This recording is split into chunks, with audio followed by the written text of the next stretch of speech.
আসসালামু আলাইকুম সবাইকে। সবাই কেমন আছো? তাড়াতাড়ি সবাই যুক্ত হয়ে যাও। আজকে আমরা পড়বো হচ্ছে নিউক্লিয়ার ফিজিক্স নিয়ে তোমাদের রুটিন অনুযায়ী। সবাই একটু তাড়াতাড়ি যুক্ত হয়ে গেলে আমরা ক্লাসটা শুরু করে দিব। আমার সাউন্ড ক্লিয়ার কিনা আর বোর্ড ঠিকভাবে দেখা যাচ্ছে কিনা একটু সবাই কমেন্ট করে জানায় দাও।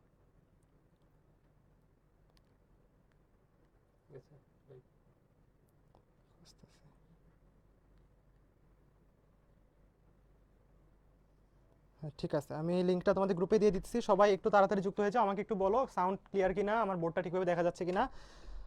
একটু সবাই তাড়াতাড়ি জানিয়ে দাও, ঠিক আছে? কোনো রকম সমস্যা থাকলে আমাকে একটু জানিয়ে দাও। আমরা শুরু করে দিচ্ছি, তোমাদের গ্রুপের লিংক দিয়ে দিলাম।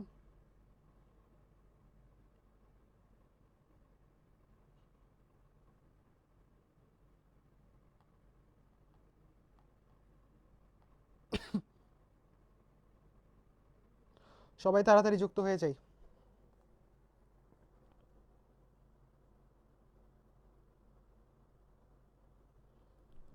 আচ্ছা, ওয়ালাইকুম আসসালাম। যারা যারা সালাম দিয়েছো, আচ্ছা ঠিক আছে, তাহলে সব ক্লিয়ার হলে আমরা ক্লাসটা শুরু করে দিব। একটু সময় নেই, সবাই একটু আসুক, 1 মিনিটের মতো একটু সময় নেই। তোমাদের সবার কি অবস্থা? আজকে হচ্ছে একদম রোজার শেষের দিকে চলে আসছে, তো শরীরটা অনেক ক্লান্ত লাগতেছে। তোমাদের কি অবস্থা? রোজা রেখে পড়াশোনা কেমন চলতেছে? সময় তো একদমই হাতে নাই, খুব কাছাকাছি সময় চলে আসছি আমরা। আচ্ছা, আব্দুল রহমান, ওয়ালাইকুম আসসালাম। সবাই একটু তাড়াতাড়ি যুক্ত হয়ে গেলে ভালো হয়, হ্যাঁ।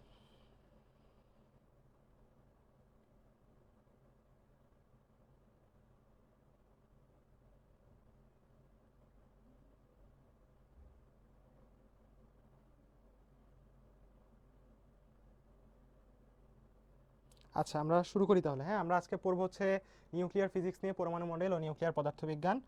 তো এটা নিয়ে আমরা এখন পড়বো, ঠিক আছে? আমরা শুরু করি তাহলে। দেখো, প্রথমে আমাদের এখানে পরমাণু মডেলগুলো নিয়ে একটু টুকটাক হালকা পাতলা জানতে হবে। আমি জানি তোমরা এগুলো হচ্ছে কেমিস্ট্রি সেকেন্ড পেপারে পড়ে আসছো, তোমরা এগুলোর বস, তোমরা এগুলো নিয়ে কোনো সমস্যা নেই। টুকটাক আমরা একটু কিছু জিনিস একটু রিভিশন দিয়ে যাব। যেমন আমার এখানে রাদারফোর্ডের আলফা কণা পরীক্ষা যেখানে যেটা ছিল, সেখানে কি ইউজ করা হয়েছিল? আলফা কণা ইউজ করা হয়েছিল। এখানে কিছু জিনিস একটু আমার একটু হাইলাইট করে আমি তোমাকে বলবো, একটু মনে রাখো বা একটু রিভিশন দাও। সেটা হচ্ছে, দেখি আমরা এখানে কি, দেখো, রাদারফোর্ডের স্বর্ণপাতের পুরুত্ব ইসাক স্যারের বই অনুযায়ী ছিল 6 × 10⁻⁷ দেখো, আমি জানি কেমিস্ট্রির বইতে, হাজারি স্যারের বইতে এটার ভ্যালু অন্যটা ছিল, 0.0004 সেন্টিমিটার ছিল। তো ওইটার ভ্যালু, ওইটার হিসাবে এখন আমরা ফিজিক্স পড়তেছি, আমাদের এখানে ইসাক স্যারের রেফারেন্স অনুযায়ী আমাদের এটা হচ্ছে ভ্যালু। তো এগুলো একটু ভ্যারি করে। তো স্বর্ণপাতের একটা স্বর্ণপাত ইউজ করা হয়েছিল, সেই স্বর্ণপাতের পুরুত্ব ছিল এটা। ও চেক করতে চাইছিল যে স্বর্ণপাতটা ভেদ করে আমার আলফা কণাগুলো যায় কিনা। আচ্ছা, তারপরে হচ্ছে এখানে আরেকটু জিনিস, যেটা সেটা হচ্ছে এই জিঙ্ক সালফাইড পর্দা ও ইউজ করছিল। কেন ইউজ করছিল জিঙ্ক সালফাইডের পর্দা? জিঙ্ক সালফাইডের পর্দা ইউজ করছিল এটা দেখার জন্য যে আমার হচ্ছে যে আলফা কণাগুলা ও নিক্ষেপ করছে এই স্বর্ণের পাতের দিকে, সেটা কি আসলে স্বর্ণের পাতকে ভেদ করে চলে গেছে, নাকি প্রতিফলিত হয়ে ফেরত আসছে, এটা দেখতে চাইছিল। তো জিঙ্ক সালফাইডের উপরে এই আলফা কণা যখন পড়ে, তখন এই জিঙ্ক সালফাইডটা একটা আলোর ঝলকানি দেয়, এটা তোমরা অবশ্যই জানো। তবে 99% আলফা কণায় কি হয়েছিল? ভেদ করে চলে যায়, স্বর্ণপাতকে ভেদ করে চলে যায়। শুধুমাত্র 1% ফেরত আসে। এখানে বলা হয়েছে যে 20,000-এর মধ্যে একটা ফেরত আসে, ঠিক আছে? প্রায় 20,000-এর মধ্যে একটা ফেরত আসে। তো এই হচ্ছে কথা, সোজা বিপরীত দিকে ফেরত আসে। এটা থেকে বুঝতে পারছিল কি, বলো? এটা থেকে বোঝা গেছিল যে আসলে মাঝে কোনো একটা ভারী বস্তু আছে, যেটাকে পরবর্তীতে কি নাম দিছে? নিউক্লিয়াস নাম দিছে। যেটার কারণে হচ্ছে কি হয়েছে, ওইটা ধাক্কা খেয়ে আমার আলফা কণাটা ফেরত চলে আসছিল, ঠিক আছে? এগুলো তোমরা জানো। তারপর আমরা সামনে যাই। দেখো, আমাদের রাদারফোর্ডে পরমাণু মডেল কত সালে দেওয়া হয়েছিল? 1911 সালে দেওয়া হয়েছিল।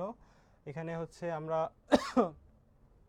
আরেকটা জিনিস, যে নিউক্লিয়াসের ব্যাস কত, নিউক্লিয়াসের ব্যাস, এই ভ্যালুগুলো একটু মনে রাখবা, এগুলো সাধারণত আসে কৃষিতে, ঠিক আছে? যে নিউক্লিয়াসের ব্যাস কত, এখানে নিউক্লিয়াসের ব্যাস হচ্ছে 10⁻15 থেকে 10⁻14 মিটার।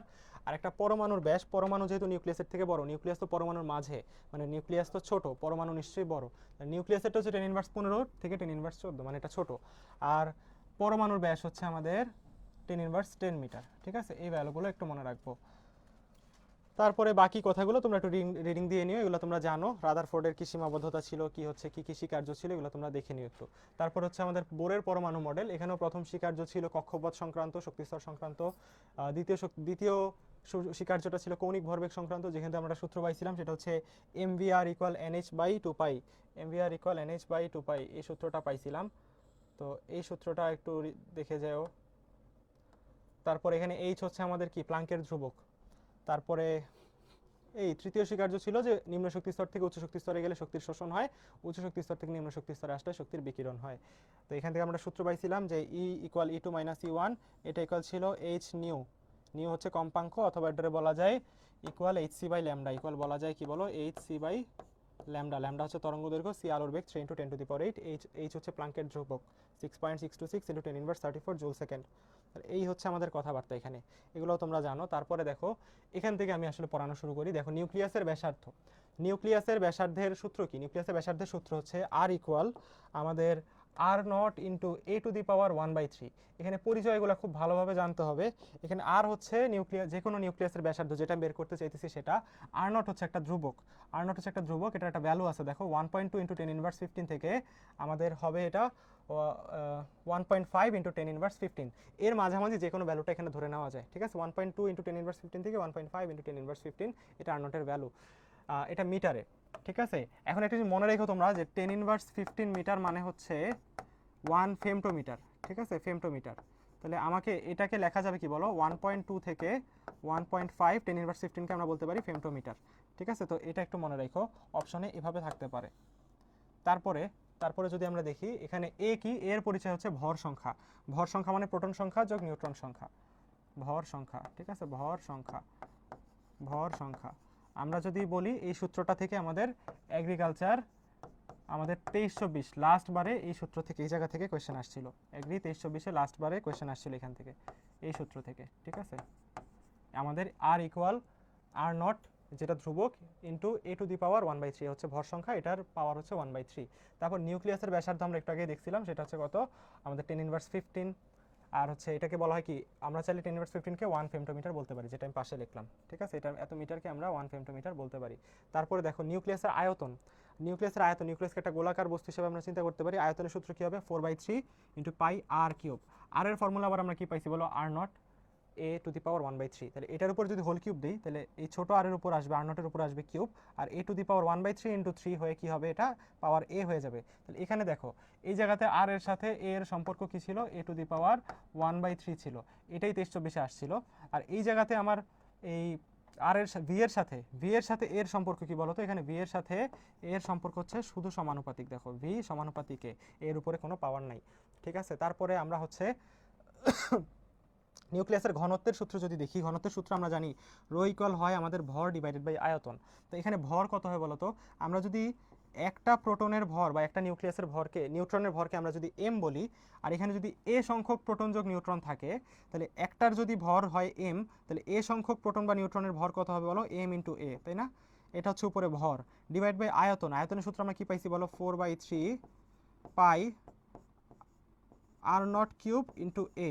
তাহলে আমরা এখান থেকে দেখো এ আর এ কাটাকাটি যাবে, এ আর এ কাটাকাটি যে এই 4/3 উল্টায় গেলে উপরে 3 যাবে, তাহলে কি থাকে বলো, 3m divided by 4 pi r nought এটার উপরে কিউব। তাহলে তুমি খেয়াল করে দেখো এখানে কিন্তু কোনো এ অবশিষ্ট নাই। তাহলে আমরা কি বলতে পারি, তাহলে আমরা বলতে পারি যে নিউক্লিয়াসের ঘনত্ব ভর সংখ্যার উপর নির্ভরশীল না, ঠিক আছে, কারণ এখানে কোনো এ নাই।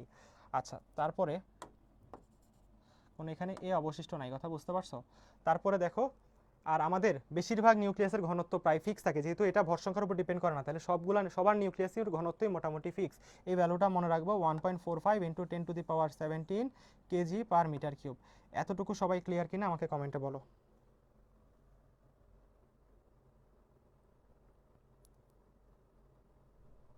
আচ্ছা, রাসিবউদ্দিন বলছো অনেক হার্ডি চ্যাপ্টার, তুমি পারো না। আমি আজকে অনেকগুলো সুন্দর সুন্দর শর্টকাট দেখাবো।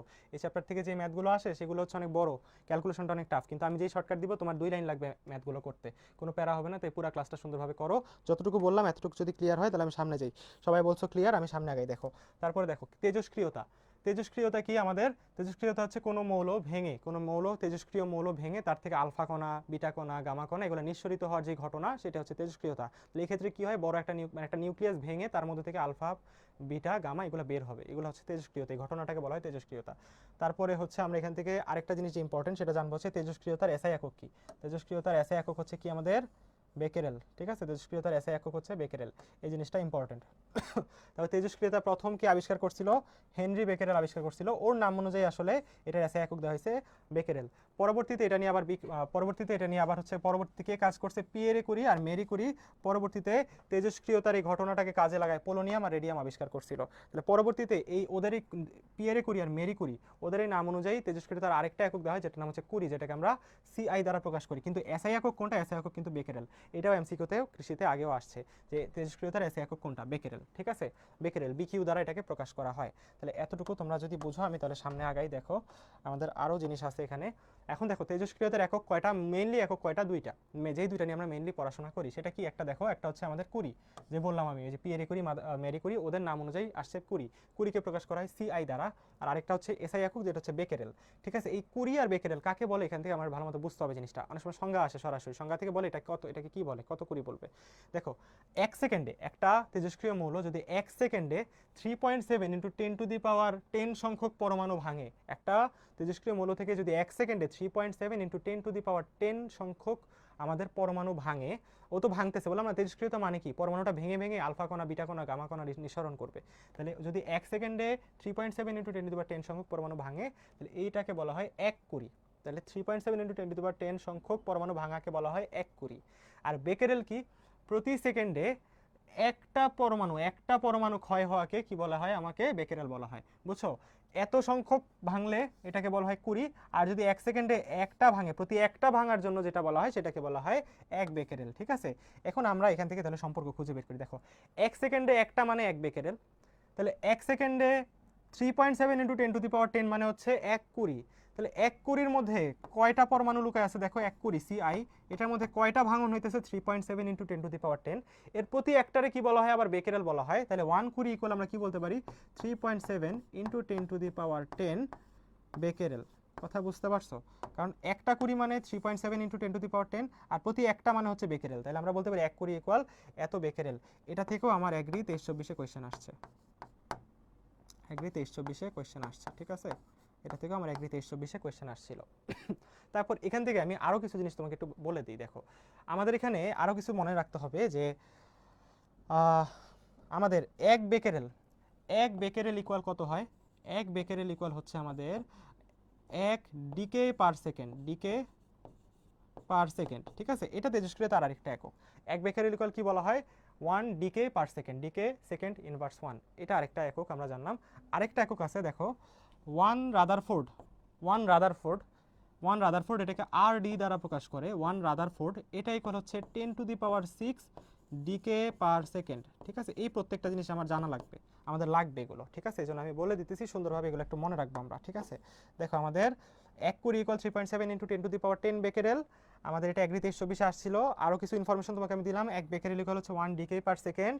আর কি বলা হয়েছে দেখো, আর হচ্ছে বলা হয়েছে 1 রাদারফোর্ড, আর ডি দ্বারা কি বুঝেছি? 1 রাদারফোর্ড, এটাও আরেকটা একক। 1 রাদারফোর্ড ইকুয়াল কত বলো? 10⁶ ডিকে পার সেকেন্ড। আমাকে বলো সবাই ক্লিয়ার কিনা এতটুকু? আমাকে সবাই বলো এতটুকু সবাই ক্লিয়ার কিনা?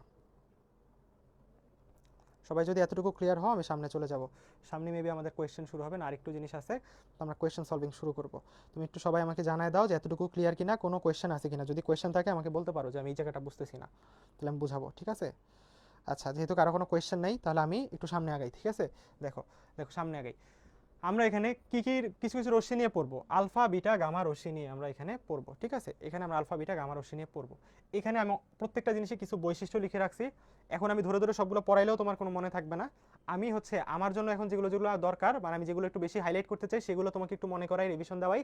বাকি সবগুলো ইনফরমেশন তুমি নিজের মতো নিজে বাসায় এই স্লাইডটা পেয়ে এটা দেখে তুমি আরেকবার পড়বা। ঠিক আছে, সবকিছু গুছায় পড়বা।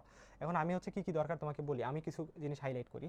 দেখো আমাদের এখানে আলফা কণা কেমন বলো? আলফা কণা হচ্ছে দ্বিধনাত্মক হিলিয়াম নিউক্লিয়াস। তাহলে এটার চার্জ কেমন হবে? এটা ধনাত্মক আধানযুক্ত হবে। এটা একটা হিলিয়াম নিউক্লিয়াস। কত ধনাত্মক? এটা কত প্লাস চার্জ থাকে? দ্বিধনাত্মক হিলিয়াম নিউক্লিয়াস, এটাতে +2 চার্জ থাকে। ঠিক আছে, আচ্ছা তারপরে আসো আলফা কণার ভর, এটা এগ্রিতে আসছে। ঠিক আছে, এটা এগ্রিতে আসছে। আলফা কণার ভর এটা এগ্রিতে আসছিল আমাদের 6.694 × 10⁻27 কেজি। এটা কিভাবে আসছে আমি যদি তোমাকে বলি, আলফা কণার ভর কত হয় বলো তো? ভর সংখ্যা কত? 4, যেহেতু এটা একটা হিলিয়াম নিউক্লিয়াস, হিলিয়ামের ভর সংখ্যা হয় 4। তো 4টার মধ্যে 2টা প্রোটন 2টা নিউক্লিয়াস আছে, 2টা নিউট্রন আছে, 2টা প্রোটন 2টা নিউট্রন। একটা প্রোটনের ভর 1.67 × 10⁻27 কেজি, তাই না? তাহলে 4টার ভর কত হবে বলো? 4 গুণ 1.67, তাহলে ওইটা যদি 4 গুণ করো তাহলে 4 1.67 গুণ করলে 6.694 ইন্টু 10 ইনভার্স 27 কেজি আসতেছে। বুঝছো, এটা মনে রাখবা, সরাসরি আমাদের এটা এমসিকিউতে আসছিল। ঠিক আছে, তারপরে আসো যে ধনাত্মক চার্জ, এখানে কয়টা চার্জ থাকে বললাম, +2 চার্জ থাকে। তাহলে একটা প্লাস চার্জ মানে হচ্ছে 1.6 ইন্টু 10 ইনভার্স 19 কুলম্ব, তাহলে দুইটা প্লাস চার্জ মানে কত হয় বলো, 3.2 ইন্টু 10 ইনভার্স 19 কুলম্ব। আশা করি সবাই বুঝতেছো কথাগুলো। এই বেগগুলো একটু তোমরা রিডিং দিয়ে নিবা, বেগগুলো তোমরা একটু পড়ে নিবা। পাল্লা, পাল্লা বলতে কি বোঝানো হইতেছে, যে আমাদের এই আলফা কণা কতটুকু পর্যন্ত ভেদ করতে পারে। আলফা কণার ভেদ করার একটা শক্তি আছে, ক্ষমতা আছে, কতটুকু পর্যন্ত ভেদ করতে পারে। যদি আমি বলি আলফা কণার ভেদনযোগ্যতা সব থেকে কম, আলফা কণাকে একটা কাগজের টুকরা দিয়ে আটকায় দেওয়া যায়, মানে একটা কাগজের টুকরাকে আলফা কণা ভেদ করতে পারে না। ঠিক আছে, তাহলে আমাদের এখানে বায়ুতেও কতটুকু যাইতে পারে, বায়ুতেও 0.027 থেকে 0.09 মিটার পর্যন্ত যাইতে পারে, এরপরেও আর যাইতে পারে না, আটকায় দেওয়া যায় বায়ুতে, এরপরে ওর যাওয়ার ক্ষমতা কমে যায়। এখন এটা কেন হয়, এটা হয় হচ্ছে ও যখন বায়ু দিয়ে যাওয়ার চেষ্টা করে তখন হচ্ছে এয়ার পার্টিকেলগুলোর সাথে মানে সংঘর্ষ হয়, একটা ঘেঁষাঘেঁষি হয়। ঘেঁষাঘেঁষি হওয়ার কারণে ও কি হয় যে ও হচ্ছে আয়নিত করে আশেপাশের পরমাণু বা আশেপাশে বায়ুকণাগুলোকে আয়নিত করে। তাহলে এই যে এই আয়নিত করতেছে, তাহলে দেখো ও নিজে যাওয়ার কথা ছিল, যাওয়ার সময় ও অন্যদেরকে আয়নিত করতে ব্যস্ত হয়ে গেছে, এই কারণে ও আসলে বেশি দূর যাইতেই পারে না। বুঝছো কথাটা, ও যদি কারো দিকে না তাকায় নিজের কাজ নিজে করে চলে যেত তাহলে কিন্তু অনেক দূর যাইতে পারতো, ভেদনযোগ্যতা অনেক বেশি হইতো। তো যেহেতু ও অন্যদেরকে আয়নিত করে অনেক, এটাকে বলে আয়নায়ন ক্ষমতা, তার মানে ওর আয়নায়ন ক্ষমতা বেশি, এই কারণে ওর ভেদনযোগ্যতাটা কম হয়ে যায়। কথা বুঝছো, আয়নায়ন ক্ষমতাটা বেশি, এই জন্য ভেদনযোগ্যতাটা কম হয়ে যায়। এটা এখন আয়নায়ন ক্ষমতা বেশি কেন বলতো, কারণ তড়িৎ ও চুম্বক ক্ষেত্র দ্বারা ও বিচ্যুত হয়, মানে ওর উপরে তড়িৎ ক্ষেত্র আর চুম্বক ক্ষেত্রের একটা প্রভাব আছে, মানে আশেপাশ দিয়ে যাওয়ার সময় যখন তড়িৎ ক্ষেত্র বা চুম্বক ক্ষেত্র পায় ও এটার দ্বারা প্রভাবিত হয়, বিচ্যুত হয়, ওর রাস্তা বাঁকায়া যায়, যার ফলে কি হয়, এই জন্য ওর আয়নায়ন ক্ষমতাটা বেশি। আয়নায়ন ক্ষমতা বেশি হওয়ার কারণে ও কি করে, বেশি দূর যাইতে পারে না, ওর ভেদনযোগ্যতাটা কম হয়। ঠিক আছে, আলফা কণার কথা মনে রেখো, এই জন্য ভেদনযোগ্যতাটা কম হয়। ঠিক আছে, এভাবে এবার যে আমরা বিটা রশ্মি নিয়ে কথা বলি, বিটা রশ্মি হচ্ছে মূলত একটা উচ্চ গতিতে চলমান একটা ইলেকট্রন, বিটা মূলত ইলেকট্রন। ঠিক আছে, আলফার চার্জ মনে রাখবা 4 2। ঠিক আছে, আলফার উপরে ভর হচ্ছে 4, পারমাণবিক সংখ্যা হচ্ছে 2। ঠিক আছে, ভর হচ্ছে 4, পারমাণবিক সংখ্যা হচ্ছে 2। বিটা রশ্মি একটা ইলেকট্রন, তাহলে ওর ভর হচ্ছে 0, প্রায় 0, মানে ভর 0, আর চার্জ হচ্ছে -1। ঠিক আছে, পারমাণবিক সংখ্যা হচ্ছে -1, নিচে -1। আর গামার কথা যদি বলি, গামার ভরও 0, নিচের প্রোটনও 0, মানে পারমাণবিক সংখ্যাও 0, মানে নিচেরটাও 0। ঠিক আছে, তারপরে আমরা বিটা রশ্মির ভর, যেহেতু একটা ইলেকট্রন তাহলে ইলেকট্রনের ভর আর বিটা রশ্মির ভর সেম, 9.11 ইন্টু 10 ইনভার্স 31 কেজি। তারপরে যেহেতু এটা একটা ইলেকট্রন তাহলে ওর চার্জ ইলেকট্রনের চার্জের সমান -1.6 ইন্টু 10 ইনভার্স 19 কুলম্ব।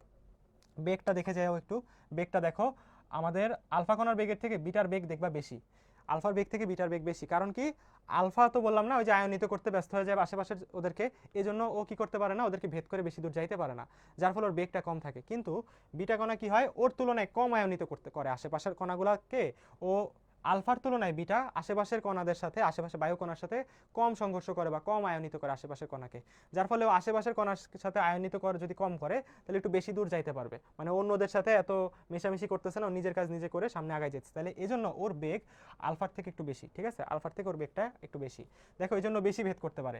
অবশ্য দেখো আমাদের 1 মিলিমিটার সীসা পর্যন্ত যাইতে পারে, 1 মিলিমিটার সীসার পরেও আর যাইতে পারবে না, সীসার মধ্যে 1 মিলিমিটার পরেও আটকায় যাবে।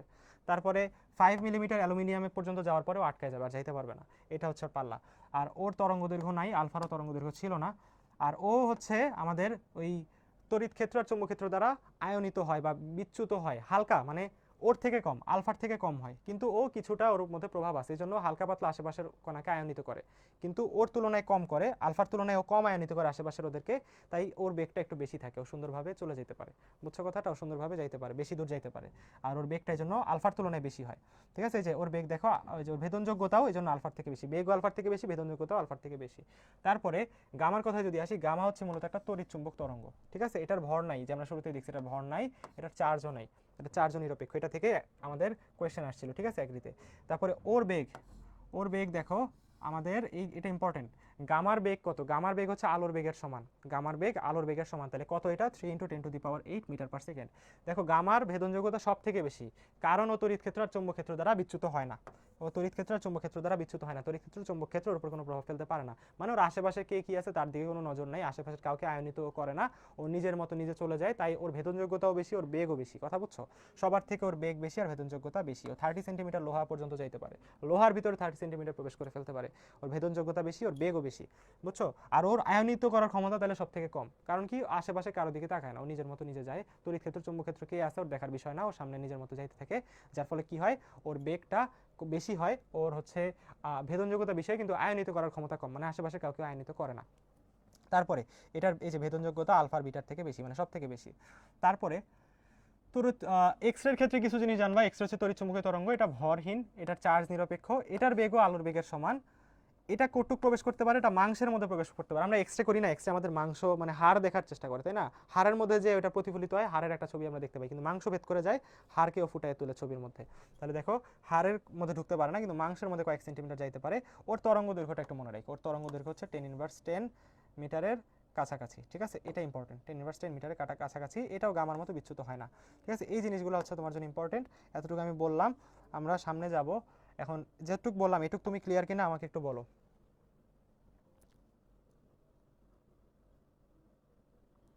আচ্ছা আচ্ছা আচ্ছা, দেখো সবাই ক্লিয়ার কিনা বলো। এরপর দেখো ভর, চার্জ আর আয়নায়ন ক্ষমতা। দেখো আমি কি বলছিলাম যে ভর, ভর, চার্জ, আয়নায়ন ক্ষমতা, এগুলার যদি ক্রম আমার কাছে আসে, আয়নায়ন ক্ষমতার ক্রম মনে রাখো, তাহলে এটার সাথে ভর আর চার্জের ক্রমটাও সেম।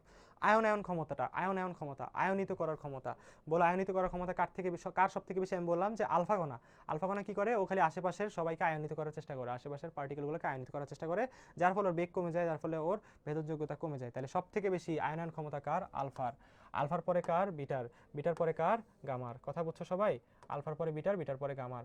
তারপরে আমাদের এই ভেদনযোগ্যতা আর বেগ, যেহেতু আলফা অন্যদেরকে আয়নিত করতে ব্যস্ত, তাহলে ওর বেগ কমে যায়, ভেদনযোগ্যতাও কমে যায়। আর গামা যেহেতু কোনো কারো দ্বারা কাউকে আয়নিত করে না, আয়নন ক্ষমতা সব থেকে কম, তাহলে গামার বেগ সব থেকে বেশি, গামার ভেদনযোগ্যতা সব থেকে বেশি। তাহলে বেগ আর ভেদনযোগ্যতার ক্রম যদি আসে, ক্রমটা হবে এটা, আলফার থেকে বিটার বেশি, বিটার থেকে গামার বেশি। এখন সবাই আমাকে বলো এতটুকু সবাই ক্লিয়ার কিনা?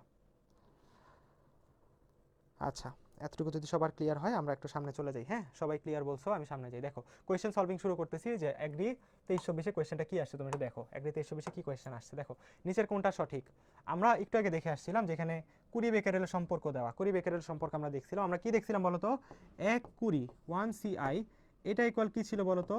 3.6 3.7 ইন্টু 10⁻10 বেকেরেল ছিল, কারণ এতগুলা মানে হচ্ছে 1 কুরি, আর এটার টোটাল একটা মানে হচ্ছে 1 বেকেরেল। তাহলে 1 কুরি ইকুয়াল হচ্ছে 3.7 ইন্টু 10⁻10 বেকেরেল। এটা আমরা একটু আগে দেখে আসছি।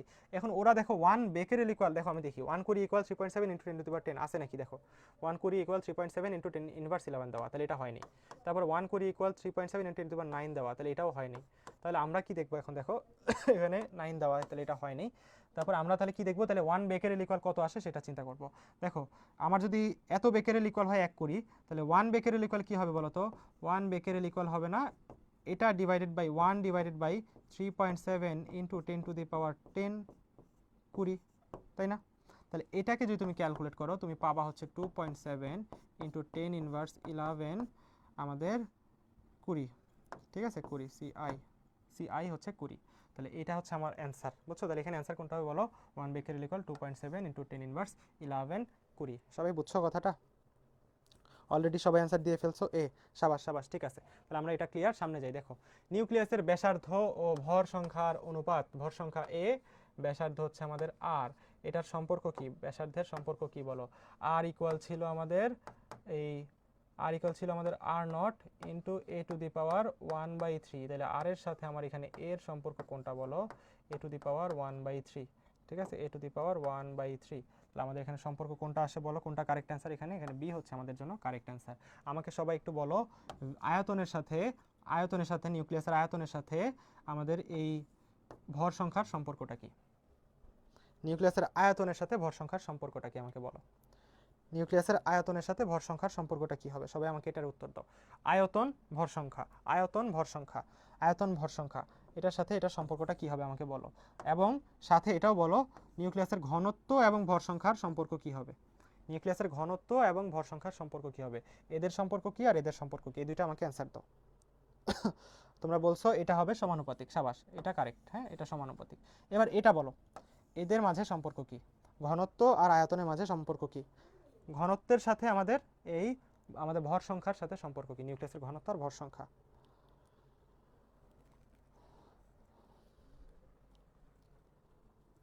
ঘনত্ব এবং ভর সংখ্যার সম্পর্কটা বলো। সবাই আয়তনে তাপসিয়া নাদিয়া বলছো কি যে নির্ভরশীল না, সাবাস।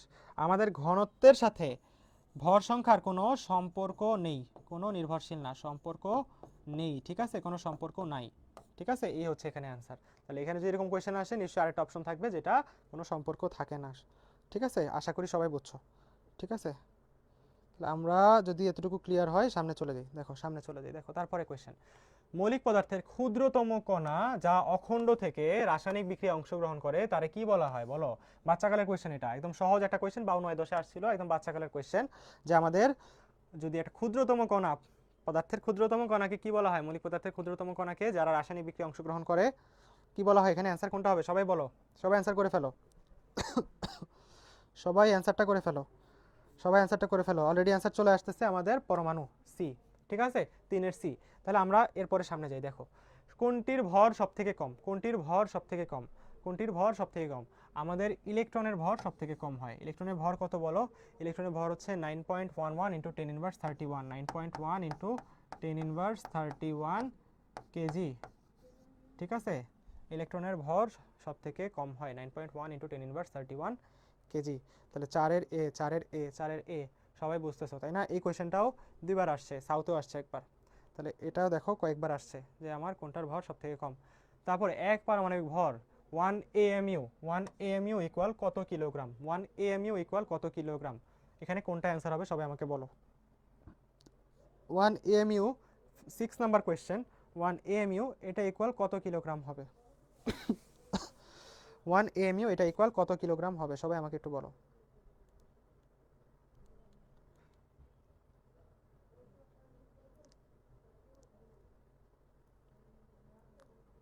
1 AMU এটা ইকুয়াল কত কিলোগ্রাম হবে, তাপসিয়া নাদিয়া বলছো 6-এর সি, সাবাস।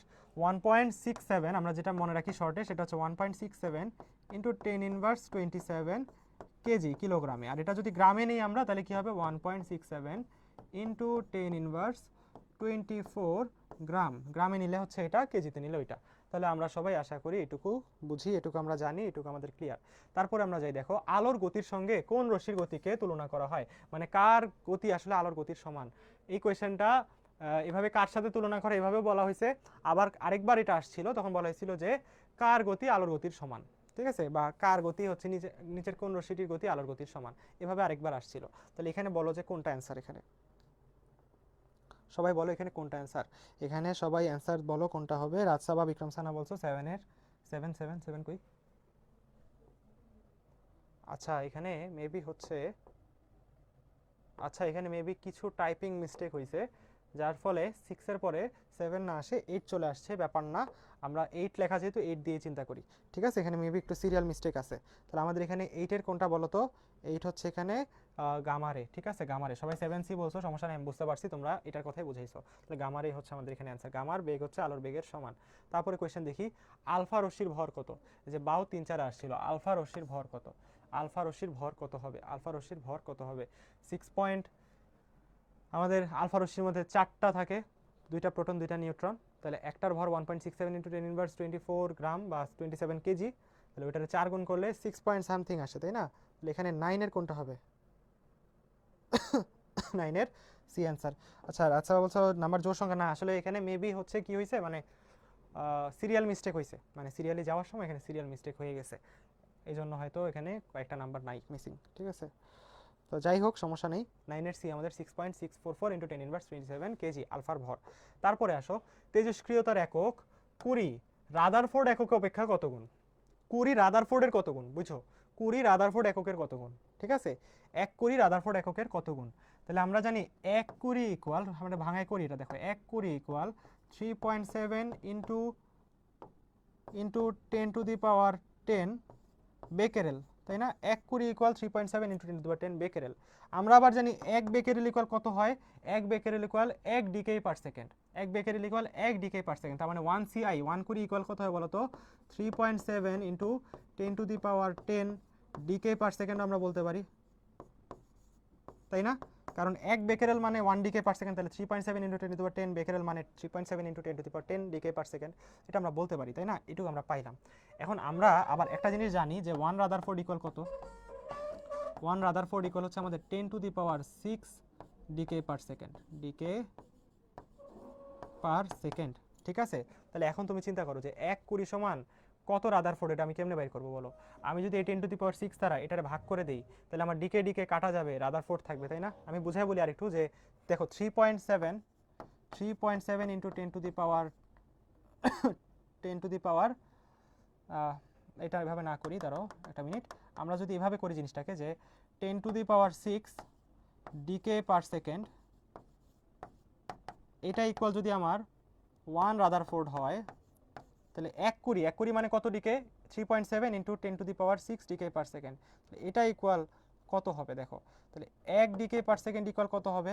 1 ডিকে পার সেকেন্ড ইকুয়াল হবে 1/10⁻6 রাদারফোর্ড। তাহলে আমার 1 কুড়ি মানে এত decay per second, 3.7 into 10⁻6 decay per second, এটা ইকুয়াল কত হবে বলো? 3.6 ইন্টু 10⁻6, না তো এখানে 10⁻10, সরি, এখানে 10⁻, কত, 10 decay per second, 10⁻10 divided by 10⁻6, তাহলে কি থাকবে বলো? 3.6 10⁻10 থেকে গেলে কত থাকবে বলো? 10⁻4 থাকবে। 3.6 লিখছি ভুলে, আবার এখানে দেখো 6 না তো, এখানে আমাদের এখানে কত হবে বলো? আমাদের এখানে হবে 3.7 ইন্টু 10⁻10 ডিভাইডেড বাই 10⁻6, তাহলে 3.7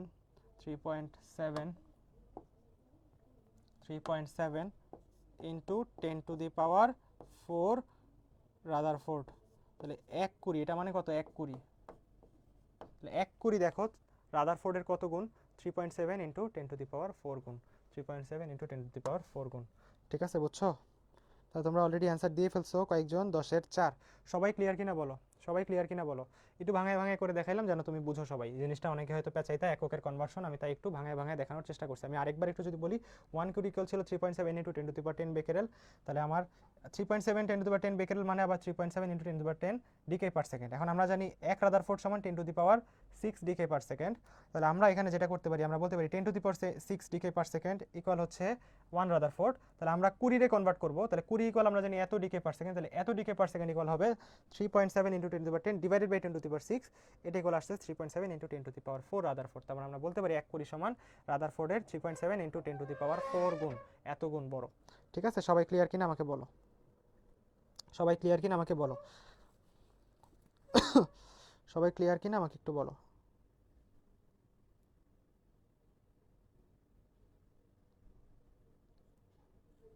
সবাই যদি ক্লিয়ার হয় আমি সামনে চলে যাই। হ্যাঁ, সবাই যদি ক্লিয়ার হয় আমি সামনে চলে যাব। সবাই ক্লিয়ার কিনা বলো? দেখো, সমান সংখ্যক ইলেকট্রন ও ধনাত্মক আধানযুক্ত উচ্চ আয়নিক গ্যাসকে কি বলা হয়? দেখো, সমান সংখ্যক ইলেকট্রন ও ধনাত্মক আধানযুক্ত উচ্চ আয়নিক গ্যাসকে, মানে আধানযুক্ত গ্যাস, বুঝছো? আধানযুক্ত গ্যাস এবং আয়নিক গ্যাস, উচ্চ আয়নিক গ্যাস, এই স্টেটটাকে বলা হয় পদার্থের প্লাজমা স্টেট। ঠিক আছে, আমরা 3টা স্টেট জানি। আমাদের প্রথম স্টেট কি? আমাদের কঠিন, তারপর তরল, তারপর গ্যাস। গ্যাসের পরে যে স্টেট, যে গ্যাসই থাকবেও কিন্তু উচ্চ আয়নিক গ্যাস হয়ে যাবে, ওর মধ্যে অনেক বেশি চার্জ চলে আসবে, চার্জিত অবস্থা হয়ে যাবে, চার্জিত গ্যাস পার্টিকেল। ঠিক আছে, ওইটাকে আমাদের বলা হয় প্লাজমা। ঠিক আছে, আমাদের এখানে বলা হবে 11-4 প্লাজমা।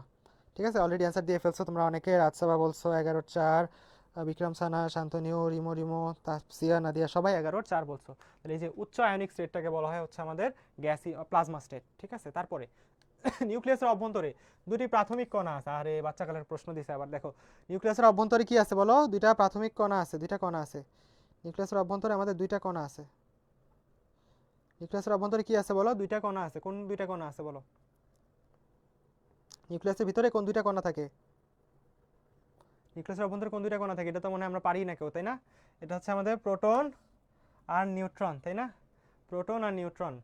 এটা তো আমাদের কই আসছিল? বাও 2-3-এ আসছিল, মানে অনেক বাচ্চাকালের কোয়েশ্চেন, অনেক আগের কোয়েশ্চেন। সাধারণত এই কোয়েশ্চেন আসার কথা না। ঠিক আছে, তোমাদের বেলায় এরকম এসব কোয়েশ্চেন দিবে না আশা করি আমি। মানে আমি যেটুকু বুঝি, দিলে তো ভালো, আমি খুশি তোমাদের প্রশ্ন সোজা হলে। দেখো, প্রতি সেকেন্ডে একটি তেজস্ক্রিয় ভাঙন কোন একক?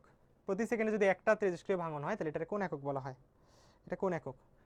1 সেকেন্ডে একটা ভাঙবে, 1 সেকেন্ডে একটা ভাঙবে, এটা কোন একক? 1 সেকেন্ডে একটা ভাঙলে এটা কোন একক? 13 বেকেরেল। 13 বেকেরেল। তাপসিয়া, নাদিয়া, আব্দুল আল নোমান, রাজসাবা, সবাই বলছো 13-4। 13 হচ্ছে আমাদের 1 সেকেন্ডে একটা ভাঙলে সেটাকে বেকেরেল বলা হয়। তারপর সবচেয়ে ছোট তরঙ্গ দৈর্ঘ্যের বিকিরণ কোনটা? আমরা ভৌত আলোক বিজ্ঞান এগুলো নিয়ে পড়ছি, আমি এখানে আর ছন্দ কিছু লিখবো না। ভৌত আলোক বিজ্ঞানে আমরা ছন্দ লেখা আছে, কেউ যদি ভুলে যাও ওই স্লাইডটা দেখে নিবা বা ওই ক্লাসটা দেখে নিবা।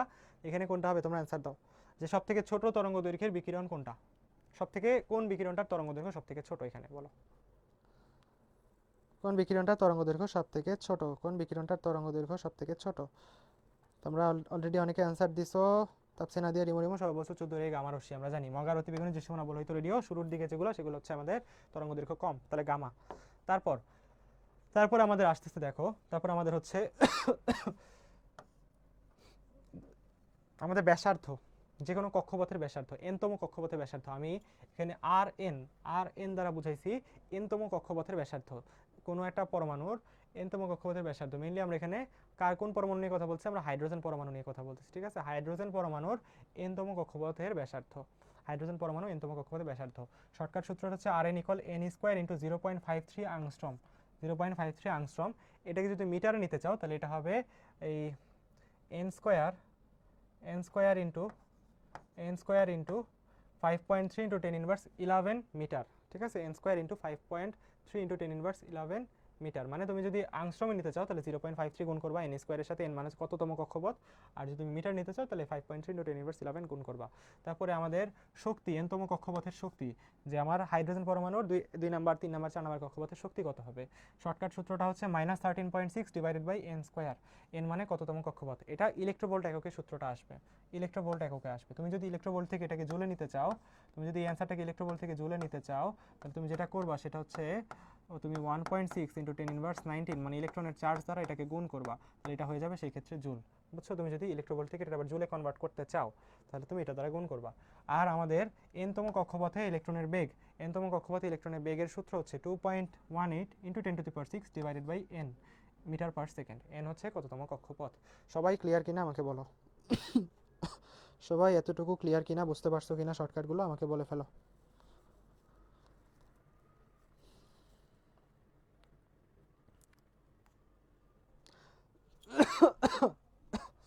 তারপর দেখো হাইড্রোজেন পরমাণুর দ্বিতীয় কক্ষপথের ইলেকট্রনের শক্তি জানতে চাইছে কত ইলেকট্রোভোল্ট, তাহলে দ্বিতীয় কক্ষপথের শক্তি তার মানে E2 জানতে চাইছে। E2 EN ছিল, EN এর সূত্র ছিল আমাদের -13.6 ডিভাইডেড বাই এন স্কোয়ার, এখানে এন এর ভ্যালু 2, তাহলে 2 স্কোয়ার মানে 4, এত ইলেকট্রোভোল্ট। তাহলে 13.6 রে আমরা দেখতেই পাচ্ছি 4 দ্বারা ভাগ করলে 3 4 12 মানে 3 এর একটু বেশি আসবে, 3 পয়েন্ট সামথিং আসবে। তাহলে এখানে অ্যান্সার কোনটা দেখো, -3.4 ইলেকট্রোভোল্ট হচ্ছে আমাদের এখানে অ্যান্সার 15 এর বি। আচ্ছা সাউন্ড কম, আমাকে তোমরা আগে বলবা না, আমি তো শুরুতে জিজ্ঞেস করলাম সব ঠিক আছে কিনা বলো। বাড়াই দিচ্ছি, এখন একটু বলো, হ্যাঁ এখন ঠিক আছে কিনা বলো, সাউন্ড বাড়াই দিচ্ছি আমি।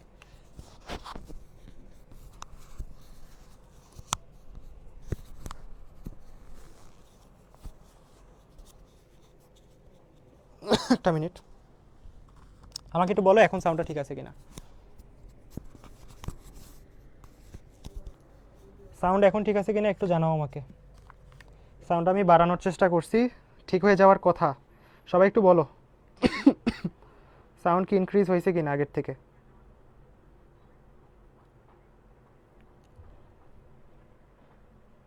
সাউন্ড কি বাড়ছে কিনা একটু বলো তো, না হলে আবার কাউকে ডাক দিয়ে ঠিক করতে হবে। আচ্ছা ঠিক আছে, যদি আগের থেকে ক্লিয়ার হয় তাহলে আমরা ক্লাস শুরু করি আবারও। দেখো আর আমি একটু জোরে কথা বলবো তাহলে আরেকটু ক্লিয়ার থাকবে সব কিছু। তাহলে দেখো আমরা এরপরে কোয়েশ্চেন, চৌম্বক ক্ষেত্রের উপর প্রভাব নাই কোন রশ্মির, কোন কোন রশ্মির উপর তড়িৎ ক্ষেত্র চৌম্বক ক্ষেত্রের প্রভাব ছিল না বলো। কার কার উপর প্রভাব ছিল না বলো, কার কার প্রভাব ছিল না, কার কার উপর তড়িৎ ক্ষেত্র চৌম্বক ক্ষেত্রের প্রভাব ছিল না, মানে তারা আয়নিত হইতো না, তাদের উপর কেউ প্রভাব ফেলতে পারতো না, তাই তারা আশেপাশের কণাকে আয়নিত করতো না। তাহলে কে তারা বলো তো, আমাদের কোনটা কোনটা কোনটা কোনটা সবাই বলো। 16 3 গামা রশ্মি, গামা রশ্মি। তারপর আরেকটা কি ছিল, এক্স রে। এরা কি তড়িৎ ক্ষেত্র চৌম্বক ক্ষেত্রের প্রভাব ছিল না এদের উপর, ঠিক আছে, এদেরকে তড়িৎ ক্ষেত্র চৌম্বক ক্ষেত্র প্রভাব ফেলতে পারতো না, গামা রশ্মি এক্স রে। আর বাকি আলফা বিটা কসমিক এদের উপরে কি তড়িৎ ক্ষেত্রের বা চৌম্বক ক্ষেত্রের প্রভাব আছে, ঠিক আছে। তারপরে নিচের কোনটির উপর চৌম্বক ক্ষেত্রের প্রভাব রয়েছে, আগের বার জিজ্ঞেস করছে কি দেখো, সাও 11 12তে জিজ্ঞেস করছে হচ্ছে চৌম্বক ক্ষেত্রের প্রভাব নাই, পরে আরও আগে 9-10-এ জিজ্ঞেস করা হয়েছিল কি দেখো, যে কোনটার উপর প্রভাব আছে, মানে কোয়েশ্চেন যে রিপিট হয় এটা তোমার বুঝতে হবে, যে কোয়েশ্চেন রিপিট হয়, একবার জিজ্ঞেস যদি করে কোনটার প্রভাব নাই, পরের বার জিজ্ঞেস করে কোনটার প্রভাব আছে। তো আমরা যদি একটু ভালো মতো প্রত্যেকটা কোয়েশ্চেন অ্যানালাইসিস করে প্রত্যেকটা অপশন যদি ভাঙায় ভাঙায় বুঝে বুঝে পড়ি, তাহলে আমাদের সবগুলো ইনফরমেশনই জানা থাকবে, সব রকম কোয়েশ্চেনই আমরা অ্যান্সার করতে পারবো। তাহলে এখানে বলো যে কোনটার উপর চুম্বক ক্ষেত্রের প্রভাব আছে, কোনটার উপর চুম্বক ক্ষেত্রের প্রভাব আছে, প্রভাব আছে কোনটার উপর বলো। আমাদের গামা রশ্মির উপর প্রভাব আছে, তাই না? গামা রশ্মির উপর চুম্বক ক্ষেত্রের প্রভাব আছে? নাই। গামা রশ্মির উপর চুম্বক ক্ষেত্রের প্রভাব নাই। প্রভাব আছে কার উপর বলো?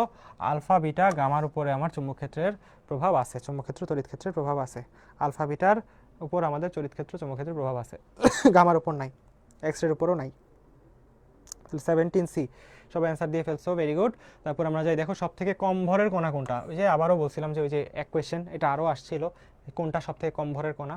আমরা জানি আমাদের ইলেকট্রন হচ্ছে সব থেকে কম ভরের কণা, 9.1 × 10⁻31 কেজি, ঠিক আছে।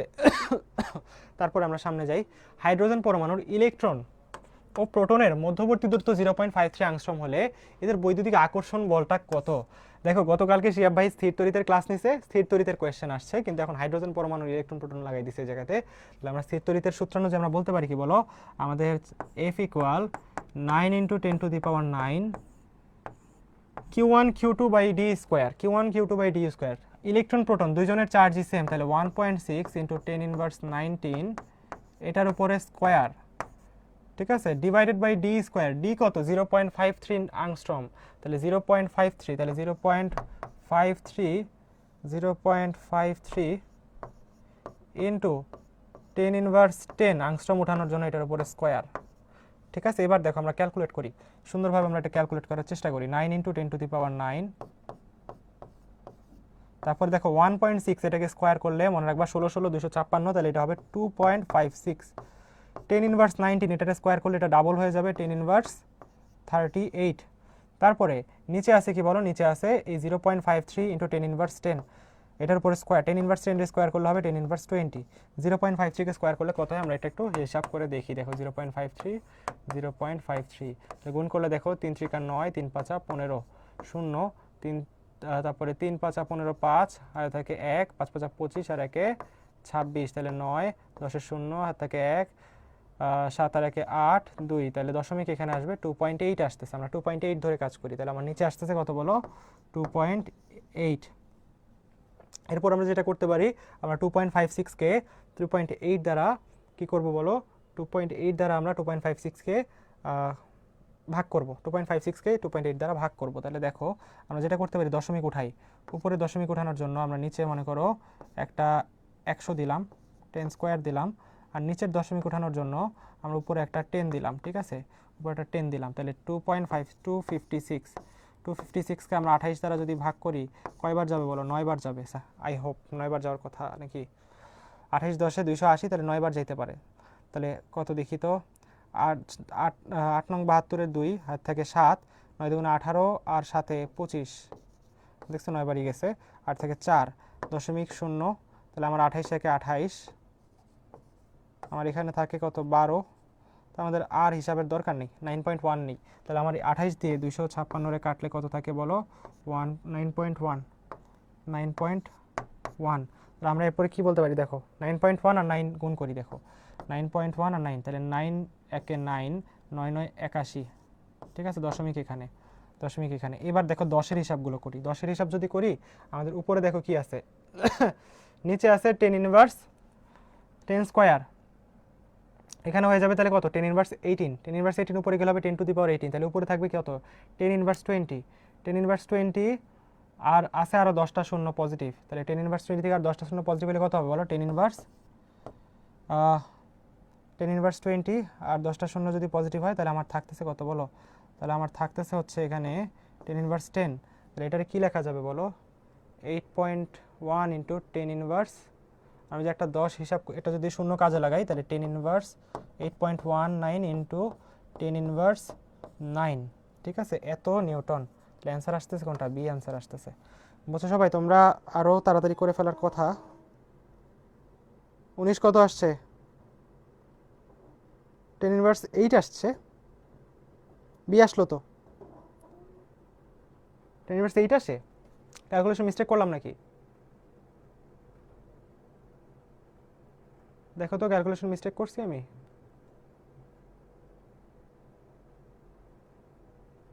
না ঠিক আছে তো, 9.1 আসলো, উপরে 10 নিচে 100, 10 ইনভার্স নিচে 18, 10 ইনভার্স 18 উপরে গেলে 10 টু দি পাওয়ার 18, আর এখানে থাকবে 10 ইনভার্স 20। কত থাকবে ওখানে? 10 ইনভার্স 18 গেলে থাকবে 10 ইনভার্স 20, 10 ইনভার্স 20 আর 10 ইনভার্স 10ই তো থাকে। আর এখানে কত? 81.1। তাহলে আমার তো ঠিকই আছে দেখতেছি, অ্যান্সার আসতেছে 19/2। তোমরা সবাই একটু আরেকবার ক্যালকুলেশন করো, আমি দেখলাম 19/2 আসে, তোমরা একটু চেক করো আরেকবার, হ্যাঁ 19/2 আসে কিনা। তো আমার হিসাবে তো 19/2 আসতেছে, ঠিক আছে। তাহলে তারপরে কোয়েশ্চেন আমরা যাই। দেখো ইলেকট্রনের ভর 9.11 ইন্টু 10 ইনভার্স 28 গ্রাম, কেজিতে নিলে 10 ইনভার্স 31, আর হচ্ছে আমাদের ইয়েতে নিলে গ্রাম, 28 দিলে গ্রাম, ঠিক আছে। আগের কোয়েশ্চেনটা আরেকবার একটু চেক করো তোমরা, আমার আই হোপ আমি ঠিক করছি, ভুল করি নেই। তারপর তোমরা ক্যালকুলেশনটা আরেকবার করো। দেখো নিউটন আবিষ্কার করছে কে? নিউটনকে আবিষ্কার করছে। এখানে আমরা একটা সুন্দর কথা জানতে পারি, সেটা হচ্ছে ইট পরে নিচে। ততক্ষণে তোমরা জানা থাকলে তোমরা অ্যান্সারটা বলে ফেলো। ইট পরে নিচে, তাহলে ইতে হচ্ছে আমাদের ইলেকট্রন, ইতে হচ্ছে আমাদের ইলেকট্রন, টতে হচ্ছে আমাদের থমসন, ঠিক আছে। থমসন হচ্ছে আমাদের ইলেকট্রন আবিষ্কার করছে। পতে হচ্ছে প্রোটন, রতে হচ্ছে রাদারফোর্ড, রাদারফোর্ড আমাদের প্রোটন আবিষ্কার করছে, রাদারফোর্ড প্রোটন আবিষ্কার করছে। আর নিচেতে নিউট্রন, নিতে নিউট্রন, আর চেতে চ্যাডউইক, চ্যাডউইক আমাদের নিউট্রন আবিষ্কার করছে, ঠিক আছে। চ্যাডউইক আমাদের নিউট্রন আবিষ্কার করছে। তাহলে আমাদের এখানে অ্যান্সার কোনটা আসতেছে? আমাদের বি অ্যান্সার আসতেছে। সবাই বলে ফেলো ক্লিয়ার কিনা? 21/2, ঠিক আছে 21/2। তারপরে কোয়েশ্চেন আমরা দেখি। দেখো তেজস্ক্রিয়তার এসআই একক কোনটা হবে? তেজস্ক্রিয়তার এসআই একক আমরা অলরেডি এটা অ্যান্সার করছি যে আমাদের বেকেরেল হচ্ছে তেজস্ক্রিয়তার এসআই একক, বেকেরেল। তারপরে কোয়েশ্চেন দেখো, নিচের কোনটি আধানহীন? নিচের কোনটা আধানহীন বলো? আলফা কণার তো চার্জ ছিল +2, বিটা কণার চার্জ হচ্ছে -1, তাহলে আমাদের আধানহীন কোনটা এখানে বলো? আধানহীন কোনটা এখানে? আমরা জানি আমাদের গামা হচ্ছে আধানহীন, গামা হচ্ছে ভরহীন আধানহীন, ঠিক আছে। গামা হচ্ছে ভরহীন আধানহীন, গামা হচ্ছে ভরহীন আধানহীন, ঠিক আছে। তাহলে আমাদের অ্যান্সার হচ্ছে 23-এর সি। সবাই অলরেডি অ্যান্সার দিয়ে ফেলছো, সাবাস সাবাস সাবাস। তাহলে আমরা পরে কোয়েশ্চেনে যাইতে পারি, তাই না? ওয়াও, সবাই অ্যান্সার দিয়ে ফেলছো, সাবাস। তারপরে কোয়েশ্চেন আমরা যাই। দেখো তারপর কোয়েশ্চেন যাই, তড়িৎ ক্ষেত্রে নিঃসৃত হয় কোনটা? তড়িৎ ক্ষেত্রে নিঃসৃত হয় কোনটা বলো? তড়িৎ ক্ষেত্রে নিঃসৃত হয় কোনটা? মনে রাখবা তড়িৎ ক্ষেত্রে নিঃসৃত হয় এক্স রে, ঠিক আছে। এক্স রে হচ্ছে তড়িৎ ক্ষেত্রে নিঃসৃত হয় আমাদের। তড়িৎ ক্ষেত্রে নিঃসৃত হয়, দাঁড়াও, তড়িৎ ক্ষেত্রে নিঃসৃত হয় কোনটা? X ray. তড়িৎ ক্ষেত্রে নিঃসৃত হয় এক্স রে, ঠিক আছে, এটা মনে রেখো। তারপর দেখো ক্লোরিনের পারমাণবিক সংখ্যা কোনটা? এগুলো আমরা সবাই জানি, ক্লোরিনের পারমাণবিক সংখ্যা 17, এগুলো নিয়ে সময় নষ্ট করার কিছু নেই। ক্লোরিনের পারমাণবিক সংখ্যা 17, এটা সিবাসু 15-16-তে আসছিল। তারপরে দেখো একটা ইলেকট্রনের ভর কত? একটা ইলেকট্রনের ভর 9.11 ইন্টু 10 ইনভার্স 31 কেজি, এগুলো আমরা জানি, একদম ইজি ইজি কোয়েশ্চেন। এরপরে আমাদের নেক্সট যে টপিক, যেটা নিয়ে আমাদের ইম্পর্টেন্ট, আমি এখানে শর্টকাট দেখাবো কিছু, সবাই একটু সুন্দরভাবে মনোযোগ দিয়ে বুঝো। আমি কিছু সুন্দর শর্টকাট দেখাবো, ম্যাথগুলো অনেক সহজ হবে, অনেক সহজ হবে। দেখো অর্ধায়ু গড়ায়ু, অর্ধায়ু গড়ায়ু, অর্ধায়ুর যেই সূত্র, সেটা অর্ধায়ু মানে কি ছিল বলো তো? অর্ধায়ু মানে ছিল যতগুলো পরমাণু আমার কাছে আছে, এই পরমাণুর অর্ধেক সংখ্যক ভাঙতে যতটুকু সময় লাগবে সেটা অর্ধায়ু, মানে অর্ধেক সংখ্যক ভাঙবে বাকি অর্ধেক থেকে যাবে, তাহলে এটা করতে যতটুকু সময় লাগবে সেটা হচ্ছে অর্ধায়ু। এটাকে আমরা T12 দ্বারা প্রকাশ করি। এটার ফর্মুলা হচ্ছে ln2 ডিভাইডেড বাই ল্যামডা। ল্যামডার পরিচয় এখানে কি? ল্যামডার পরিচয় হচ্ছে এখানে ক্ষয় ধ্রুবক। ল্যামডার পরিচয় এখানে কি? ক্ষয় ধ্রুবক। ল্যামডার পরিচয় হচ্ছে এখানে ক্ষয় ধ্রুবক, তরঙ্গ দৈর্ঘ্য না। এটা ল্যামডার পরিচয় হচ্ছে ক্ষয় ধ্রুবক। এই ln2 ভ্যালু তো আমরা মনে না রাখলে ক্যালকুলেশন করতে পারবো না, আমরা মনে রাখতে হবে ln2 ইকুয়াল হচ্ছে আমাদের 0.693 ডিভাইডেড বাই ল্যামডা, ক্ষয় ধ্রুবক, ঠিক আছে। তারপরে আমরা টাও, টাও মানে হচ্ছে গড় আয়ু, ঠিক আছে। T12 মানে অর্ধায়ু, টাও মানে হচ্ছে গড় আয়ু, গড় আয়ু। গড় আয়ুর ফর্মুলা কি আমাদের? গড় আয়ুর ফর্মুলা হচ্ছে 1 বাই ল্যামডা, ল্যামডা হচ্ছে ক্ষয় ধ্রুবক। তাহলে তুমি দেখো এই যে T12 ইকুয়াল ln2 বা ইন্টু 1 বাই ল্যামডা ছিল না? তাহলে T12 ইকুয়াল আমরা কি বলতে পারি বলো তো? T12 ইকুয়াল আমরা বলতে পারি ln2 মানে 0.693, এটা ইন্টু ল্যামডা, এটা ইন্টু টাও, সরি এটা ইন্টু টাও, কারণ এই 1 বাই ল্যামডা, যে 1 বাই ল্যামডাটা আছে এটা মানে টাও বলা যায়। তাহলে আমরা T12 ইকুয়াল সূত্র জানি ln2 by lambda, T12 equal 0.693 by lambda, T12 equal 0.693 into tau, ঠিক আছে। গড় আয়ুর সাথে অর্ধায়ুর সম্পর্ক, এটা আমরা পাইলাম। তারপরে আসো আমাদের তেজস্ক্রিয়তার রূপান্তরের সূত্র, তেজস্ক্রিয়তার রূপান্তরের সূত্র, তেজস্ক্রিয়তার রূপান্তরের সূত্র, রূপান্তরের সূত্র, সূত্রটা কি আমাদের? সূত্রটা ছিল n বাই n নট, এটা equal e to the power minus lambda t. এটা ছিল আমাদের তেজস্ক্রিয়তা রূপান্তরের সূত্র। এই সূত্রটা আমরা অলরেডি সিকিউতে আমরা অনেক ইউজ করছি সৃজনশীলের জন্য, কিন্তু তখন আমাদের ক্যালকুলেটর ছিল ই টু দি পাওয়ার সামথিং এর ভ্যালু আমরা ক্যালকুলেটরে ক্যালকুলেট করতে পারতাম। আমরা জাস্ট সূত্রটা মনে রাখবো, যদি সূত্রটা এইভাবে আসে আমরা এইভাবে ক্যালকুলেট মানে অপশনে বসাই দিব, আমাদের হয়তো ক্যালকুলেশন চাবে না যদি এভাবে আসে, এই জন্য জানার জন্য আমরা সূত্রটা জানলাম। কিন্তু আমরা ম্যাথ করার ক্ষেত্রে এই সূত্র দিয়ে কোনো ম্যাথই করতে পারবো না হাতে, কারণ এটা ক্যালকুলেশন পসিবল না। তো আমরা এটা অন্যভাবে করব। এই এন বাই এন নটের পরিচয়টা আমরা একটু জানি। এই এন বাই এন নটের পরিচয়টা কি? অক্ষত অংশ বা অবশিষ্ট অংশ। পরমাণুগুলো তেজস্ক্রিয় ভাঙনের ফলে শেষ হয়ে যাওয়ার পরে যতটুকু অংশ অবশিষ্ট থাকে সেটা মানে হচ্ছে এন বাই এন নট। এই পরিচয়টা ভালো মতো মাথায় গাঁথায় ফেলতে হবে। এন বাই এন নট মানে অবশিষ্ট অংশ, কতটুকু আছে, কতটুকু শেষ হয়েছে সেটা না, কতটুকু আছে, এন বাই এন নট এটা মানে। আমি তোমাকে একটা শর্টকাট সূত্র বলতেছি, সেটা হচ্ছে two two the power t by T half, two two the power t by T half, two two the power t by T half, এটা ইকুয়াল হবে N not divided by n. এই shortcut সূত্রটা সবাই একটু সুন্দরভাবে মনে রাখবো। T to the power t half, এটা ইকুয়াল হবে আমাদের এন নট বাই এন। এটা হচ্ছে শর্টকাট, এটা দিয়ে আমরা ম্যাক্সিমাম কোয়েশ্চেন সলভ করব। ঠিক আছে, এই ক্যালকুলেশনটা আমরা এই সূত্র দিয়ে করলে সব থেকে সহজ হবে, সব থেকে তাড়াতাড়ি করব। এটা হচ্ছে shortcut, t to the power two two the power t মানে যে কোনো সময় কত সময়ের পরে আমার কাছে জানতে চাইলো সেটা, ডিভাইড বাই টি হাফ মানে অর্ধায়ু, যেটা আমাকে দেওয়া থাকতে পারে, আর এন নট বাই এন মানে এন বাই এন নট ছিল অবশিষ্ট অংশ, এন নট বাই এন মানে এটার উল্টা, মানে যদি এখানে 1/4 অবশিষ্ট থাকে আমরা এখানে বসাবো 4, উল্টায় বসাবো। ঠিক আছে, এখানে যদি 1/6 অবশিষ্ট থাকে আমরা এটাকে উল্টায় বসাবো, এখানে শুধু 6, 1/6 উল্টায় বসাবো শুধু 6। আশা করি সবাই বুঝছো। আমাকে বলো শর্টকাটটা সবার কাছে ক্লিয়ার কিনা, এই শর্টকাট সূত্রটা সবার কাছে ক্লিয়ার কিনা, তাহলে আমি সামনে যাব। সবাই আমাকে বলো এই শর্টকাট সূত্রটা সবার কাছে ক্লিয়ার কিনা।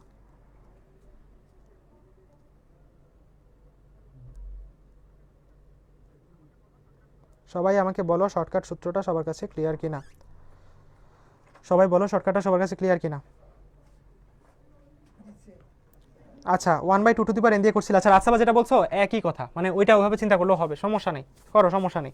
তুমি যদি একটা শিখে থাকো, একভাবে মাথায় থাকে তোমার, তুমি ওভাবে করো, কোনো সমস্যা নেই। তো একই কথা, মানে একই বিষয়ই ঘটবে। তুমি এখানে দেখো, আমি সলভ করি, দেখো ট্রিটিয়ামের অর্ধজীবন, ট্রিটিয়ামের অর্ধজীবন অর্ধায়ু দেওয়া আছে, টি হাফ দেওয়া আছে 12.5 বছর, টি হাফ দেখো। আর আমার এখানে কি দেওয়া বলো, 25 বছর পর এটি নির্দিষ্ট সময় পর ট্রিটিয়ামের কত অংশ অবশিষ্ট থাকবে, কত অংশ অবশিষ্ট থাকবে মানে কি n nought, n by n nought জানতে চাইছে, এন বাই এন নট আমার কাছে জানতে চাইছে। কারণ এন বাই এন নট আমরা পরে বের করবো, আমরা আমাদের সূত্র জানি কি বলো, এন নট বাই এন, এটা ইকুয়াল হচ্ছে আমার two two the power T divided by T half.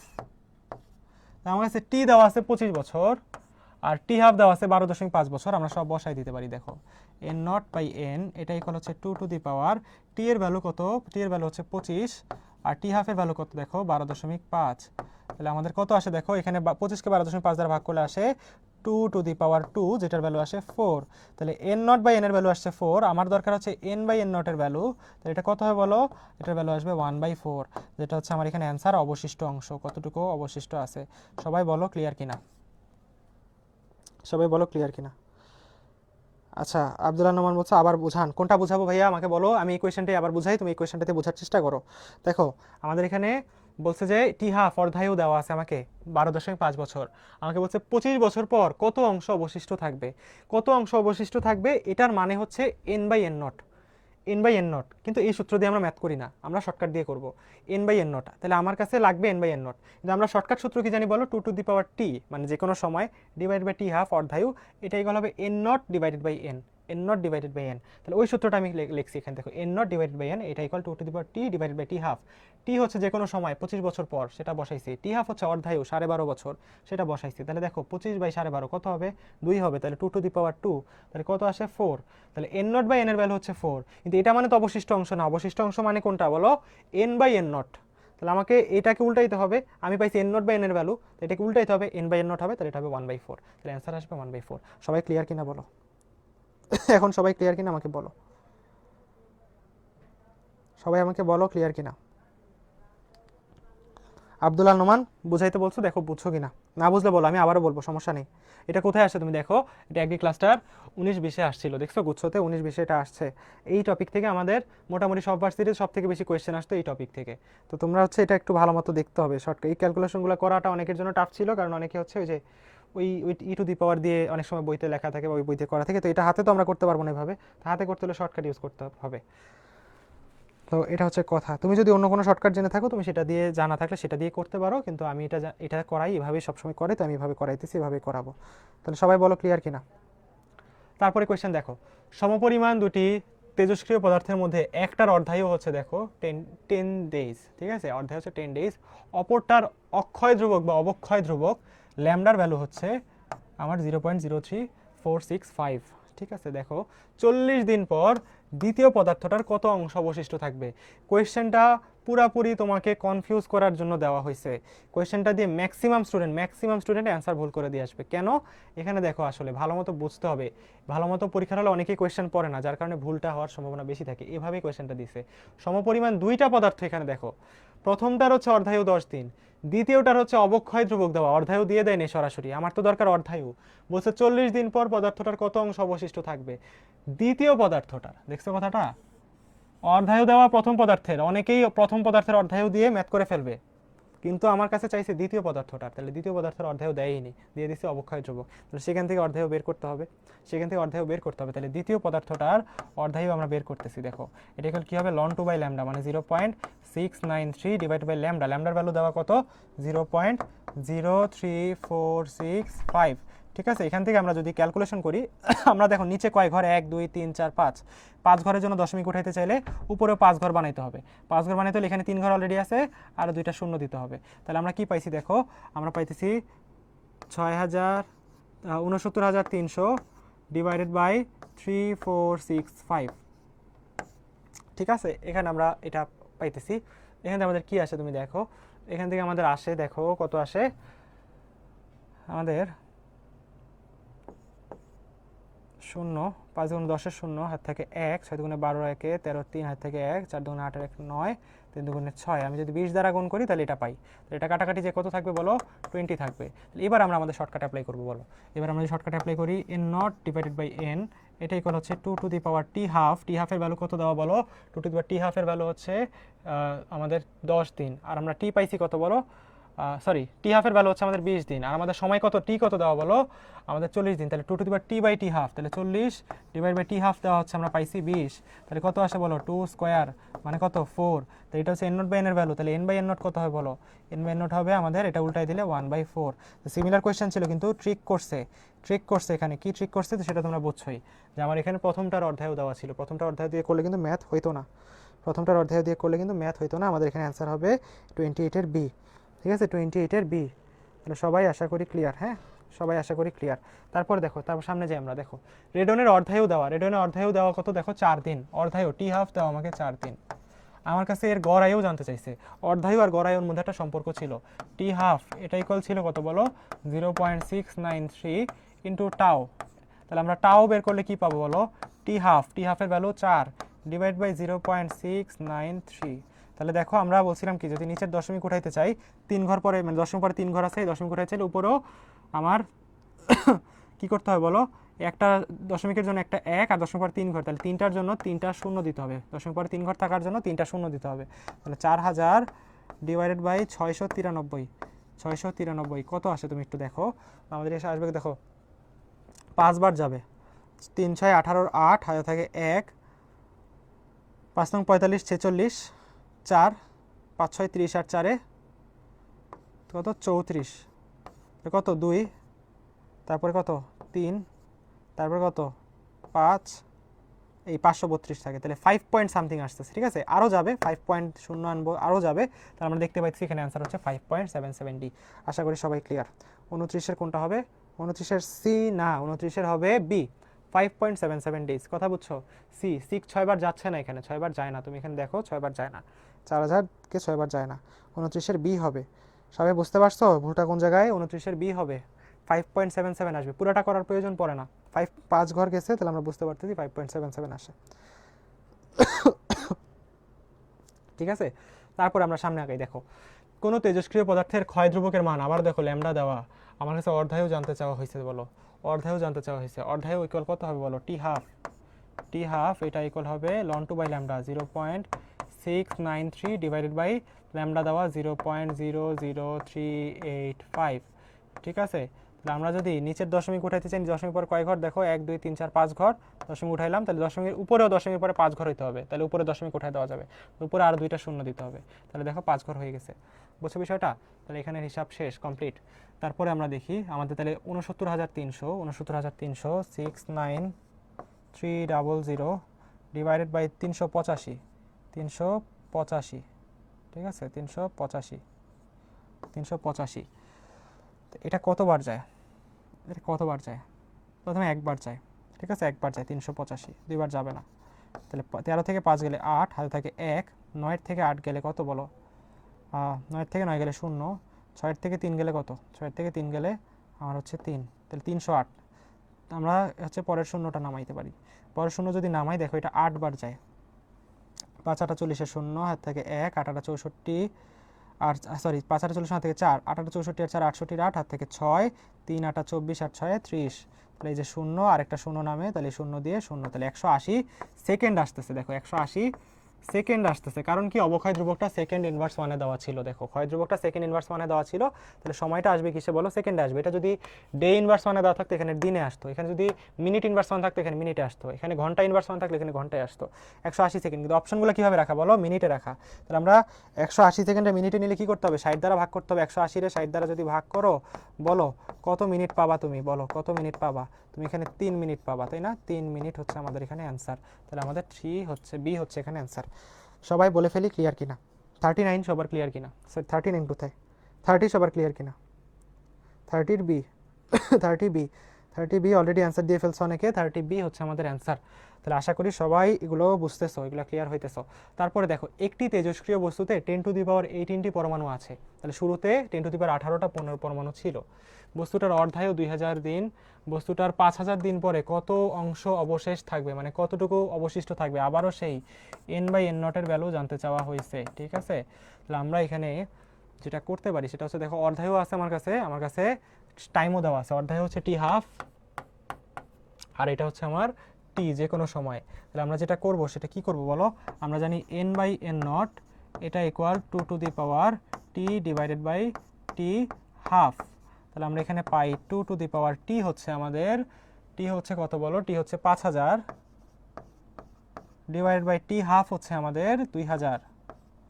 তাহলে এই দেখো আমাদের এখানে থাকবে কত বলো, 2⁻0 কাটা 5/2 মানে 2⁻2.5 থাকতেছে। এই 2⁻2.5 কে কি লেখা যায় বলো, 2 স্কয়ার আর 2⁻0.5। এখন 2 স্কয়ার মানে 4, আমরা জানি 2 স্কয়ার মানে কি বলো, 2 স্কয়ার মানে 4, 2 স্কয়ার মানে 4, আর আমাদের 2⁻0.5 মানে কত বলো, 2√2, 2⁻0.5 মানে কি বলো, √2, √2 ভ্যালু আমরা জানি 1.41 অথবা 1.4, কাছাকাছি ভ্যালু আসবে। 4 4 16 6, আর থেকে 1, আমার 4 1 4, 4 1 কত 5, দশমিক এখানে, তাহলে 5.6 আসতেছে এখানে হিসাব। তাহলে এটা কিসের ভ্যালু আসছে বলো, এটা আসছে n/n0 এর ভ্যালু, তাই না? এটা আসছে আমাদের, সরি n0/n এর ভ্যালু আসছে, সরি আমি একটু ভুল লিখছি, এটা আসছে আমাদের n0/n এর ভ্যালু আসছে, n0/n এর ভ্যালু এটা আসছে, আমাকে বের করতে হবে n/n0, তাহলে এটাকে উল্টাইতে হবে। তাহলে n/n0 কত আসবে, 1/5.6, তাহলে আমরা কি করবো বলো, দশমিক দিয়ে উপরে একটা শূন্য দেই, তাহলে 10/56 করলে কত আসে দেখো, দশমিক দিয়ে একটা শূন্য আনতে হবে, তাহলে 56 একে 56, তাহলে আমরা বুঝতে পারতেছি এটা 0.1 সামথিং আসবে, তাহলে 0.177 হচ্ছে আমাদের এখানে অ্যান্সার। 31 এর এখানে এ হবে। সবাই ক্লিয়ার কিনা বলো, সবাই বলো এটা ক্লিয়ার কিনা, এই ক্যালকুলেশনগুলো দেখো বুঝতেছো কিনা। আমরা এখানে n/n0 চাইছে, আমরা প্রথমে সূত্র অনুযায়ী n0/n = 2t/t², যে আমার শর্টকাটটা ছিল, সেখানে আমরা t হচ্ছে 5000, t½ হচ্ছে 2000 বসাইলাম, তাহলে 5/2 থাকে, 5/2 মানে 2.5। এই ক্যালকুলেশনটাতে যে অনেকে ঝামেলায় পড়তা, এটা আমি ভাঙাই কিভাবে করছি দেখো, 2/2 মানে 2/2.5 মানে কি বলো, 2 স্কয়ার আর আরও 0.5, তাহলে 2⁻2 into 2⁻0.5, 0.5 মানে 2⁻½ 2⁻½ মানে √2, √2 ভ্যালু 1.41 অথবা 1.4 লিখছি আমি, আর 2 স্কয়ার মানে হচ্ছে আমাদের কত 4, তাহলে এখানে আমার হিসাব করলে 5.6 আসে। এটা তো আমার এন নট বাই এন এর ভ্যালু, কিন্তু অবশিষ্ট থাকবে সেটা মানে হচ্ছে এন বাই এন নট। তাহলে এন নট বাই এন রে উল্টাই দিতে হবে, উল্টাই দিলে 1/5.6, 5.6 এর দশমিক উঠালে 10/56, 10/56 করলে আমাদের 0.1 সামথিং সামথিং আসবে। তাহলে আমরা 0.177 অ্যান্সার দেখাইতে পারি। আচ্ছা রাচ্ছা বলছে এই সময় ক্যালকুলেটর ইউজ ছিল মনে হয়, কিন্তু ক্যালকুলেটর ছাড়া কিন্তু এটা করা যায়। দেখো ক্যালকুলেটর ছাড়া কিন্তু আমি করলাম, তুমি দেখছো ক্যালকুলেটর ছাড়া তুমি যদি একটু মানে একটু বুঝে সুঝে করো কাজগুলো, একটু যদি স্ট্র্যাটেজিক্যালি কাজগুলো করো তাহলে কিন্তু করা যাবে। এই 2.5 রে আমরা লিখতে পারি কি 2 আর 0.5, তাহলে আমরা দুইটারে আলাদা আলাদা লিখতে পারি 2 স্কোয়ার আর 0.5 টু দি পাওয়ার। তারপর কিন্তু হিসাব কিন্তু সহজ, তা কিন্তু আর খুব কঠিন কোনো হিসাব নাই। সবাই যদি ক্লিয়ার হয় আমরা সামনে যাই। তাহলে সবাই ক্লিয়ার তাই না?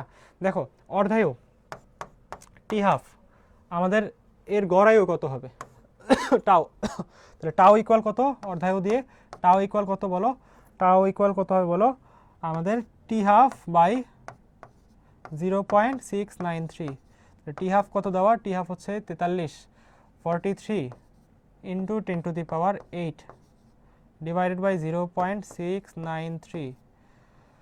ঠিক আছে, তাহলে আমরা যেটা করতে পারি এখন, আমরা যেটা করতে পারি দশমিক উঠানোর জন্য 43 ইন্টু 10⁸, এটার পরে আরও দশমিক পরে 3 ঘর, তাহলে আমার 10 কিউব চলে আসবে উপরে, নিচে আসবে 693, দশমিক উঠাই ফেললাম পুরোপুরি। ক্যালকুলেশনের সুবিধার্থে আমরা এটা লিখছি, এখান থেকে দুইটা শূন্য এই 4800 বানাই দিই, 48-এর পর দুইটা শূন্য দিই 4800, তাহলে এখানে আর একটা শূন্য থাকে, এই একটা শূন্য 10⁸ এর সাথে যে 10⁹ হইলো, আর নিচে আমার থাকলো 693। ক্যালকুলেশনের সুবিধার্থে আমি 4800 বানাইছি, বুঝতেই পারছো এখান থেকে দুইটা শূন্য এখানে দিছি আর একটা শূন্য এটার সাথে দিছি। তাহলে আমরা এখন দেখো 4800কে 693 দিয়ে ভাগ করি, 4800কে 693 দিয়ে ভাগ করি, ভাগ করলে কত পাই আমরা, তুমি দেখো ভাগ করলে কত পাওয়া যায়। দেখো আমরা এখানে 6 বার যেতে পারি, 6 বার গেলে দেখো 3 6 18, হাতে থাকে 1, 6 নং 54, 1 55, 5 হাতে থাকে 1, হাতে থাকে 5, 6 6 36 আর 5 কত 41, দেখো 2, এখানে 4, এখানে হচ্ছে 6, এই হচ্ছে 642 থাকতেছে। তাহলে 6 পয়েন্ট সামথিং ইন্টু, তাহলে কত আসে বলো 6 পয়েন্ট সামথিং, শূন্য আনতে পারবো, তাহলে 6 পয়েন্ট সামথিং ইন্টু 10⁹ আসতেছে, 10⁹ আসতেছে, 6 পয়েন্ট সামথিং ইন্টু 10⁹ আসতেছে। তার মানে আমি এখানে ক্যালকুলেশনে কিছু একটা ভুল করছি নাকি, 6 পয়েন্ট সামথিং ইন্টু না 6 পয়েন্ট সামথিং ইন্টু 10⁹ অপশনে আছে। দেখো তাহলে আমার এখানে এত ইয়ার্স হবে, এত বছর হবে, কেন? কারণ আমার অর্ধায়ুটাও বছরে দেওয়া ছিল। তাহলে আমার এখানে কোনটা অ্যান্সার বলো, 6.2 ইন্টু 10⁹ বছর, বুঝছো?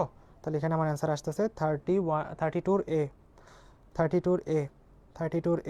সবাই বলে ফেলো এটা বুঝছো কিনা, এটা ক্লিয়ার কিনা, সবাই বলো এটা ক্লিয়ার কিনা। আমার এখানে 6 ঘর আসতেছিল, 6 পয়েন্ট সামথিং আসবে আর 10⁹ ছিল, তাহলে 6 পয়েন্ট সামথিং ইন্টু 10⁹, তাহলে আমি বলতে পারি 6.2 ইন্টু 10⁹ ইয়ার্স। সবাই বলো ক্লিয়ার কিনা, 32 সবাই ক্লিয়ার কিনা?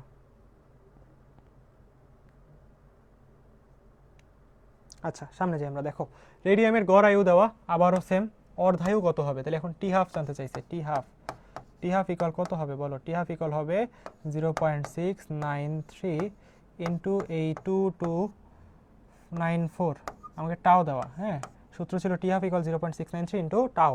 তো আমরা এখানে বসাই দিছি, বসায় তোমরা এটা ক্যালকুলেশন নিজ দায়িত্বে করে নিবা, এটার অ্যান্সার কত আসে তোমরা এটা নিজ দায়িত্বে বের করে নিবা, ঠিক আছে? এটা গুণ করে নিও, আমরা সেম কোয়েশ্চেন অনেকগুলো করছি, এটার অ্যান্সার কত আসে ক্যালকুলেশন করতে অনেক টাইম লাগতেছে। দেখো একটু তো টাইম লাগবে, কারণ হচ্ছে দেখো বিশেষ করে এই কোয়েশ্চেনগুলো অনেক আগের, তখন ক্যালকুলেশনগুলো একটু টাফ দিছে, দেখো একটু টাফ থাকছে তুলনামূলক, কিন্তু করা যায়, তারপরও করা গেলে একটু বেশি সময় লাগে, কিন্তু একটু যত প্র্যাকটিস করবে একটু তাড়াতাড়ি হবে। আর আশা করা যায় যে বিগত রিসেন্ট কোয়েশ্চেনগুলো যদি আমরা দেখি, রিসেন্ট কোয়েশ্চেনগুলোর ক্যালকুলেশন এতটা টাফ থাকে না, মানে যেগুলো হাতে সহজলভ্যভাবে করা যায় সেরকম ক্যালকুলেশনই দিয়ে থাকে। তো এই কোয়েশ্চেনগুলো তো অনেক আগের, তখন ক্যালকুলেটর ছিল, তো ওই জন্য ওই সময়ের ক্যালকুলেটর হিসাবে মানে কোয়েশ্চেন ইজি কিন্তু বলা যায়, ক্যালকুলেটর যাদের কাছে ছিল তাদের জন্য তো এগুলো অনেক ইজি ছিল বিষয়টা, তো ওই জন্য একটু টাফ দিত, একটু ক্যালকুলেটরের তো বিষয় না, আমরা হাতে করতেছি তাই বিধায় একটু সময় লাগতে পারে, কিন্তু আশা করি এত বড় ক্যালকুলেশন এখন দেওয়ার কথা না, ঠিক আছে?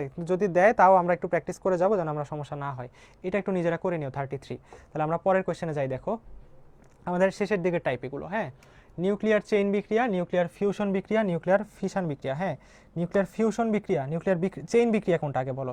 চেইন বিক্রিয়া হচ্ছে যেই বিক্রিয়াকে চালানোর জন্য একবার জাস্ট শক্তি দিবা তুমি, জাস্ট ওকে একবার গুতা মারবা, একবার গুতা মারলে ওরে আর থামাইতে পারবে না কেউ। ও নিজেই নিজের শক্তি যোগান দিয়ে দিয়ে বিক্রিয়াটা আজীবন চালা যেতে পারবে, মানে অনেকদিন চালা যেতে পারবে, অনেকক্ষণ চালা যেতে পারবে। ওকে তোমার এক্সট্রা শক্তি দিয়ে বিক্রিয়াটা চালানো লাগবে না, উল্টাও নিজে শক্তি মানে ও নিজে শক্তি তৈরি করবে, সেই শক্তি দিয়ে পরের বিক্রিয়া আবার ঘটাবে। এগুলোকে বলা হয় নিউক্লিয়ার চেইন বিক্রিয়া বা নিউক্লিয়ার শৃঙ্খল বিক্রিয়া। এই নিউক্লিয়ার চেইন বিক্রিয়া দুই ধরনের। নিউক্লিয়ার চেইন বিক্রিয়া আমাদের দুই ধরনের, একটা হচ্ছে আমাদের নিউক্লিয়ার ফিউশন, একটা নিউক্লিয়ার ফিশন। আমাদের আমাদের আমাদের আমাদের দেখো নিউক্লিয়ার ফিউশন এটা থেকে আমাদের এগ্রি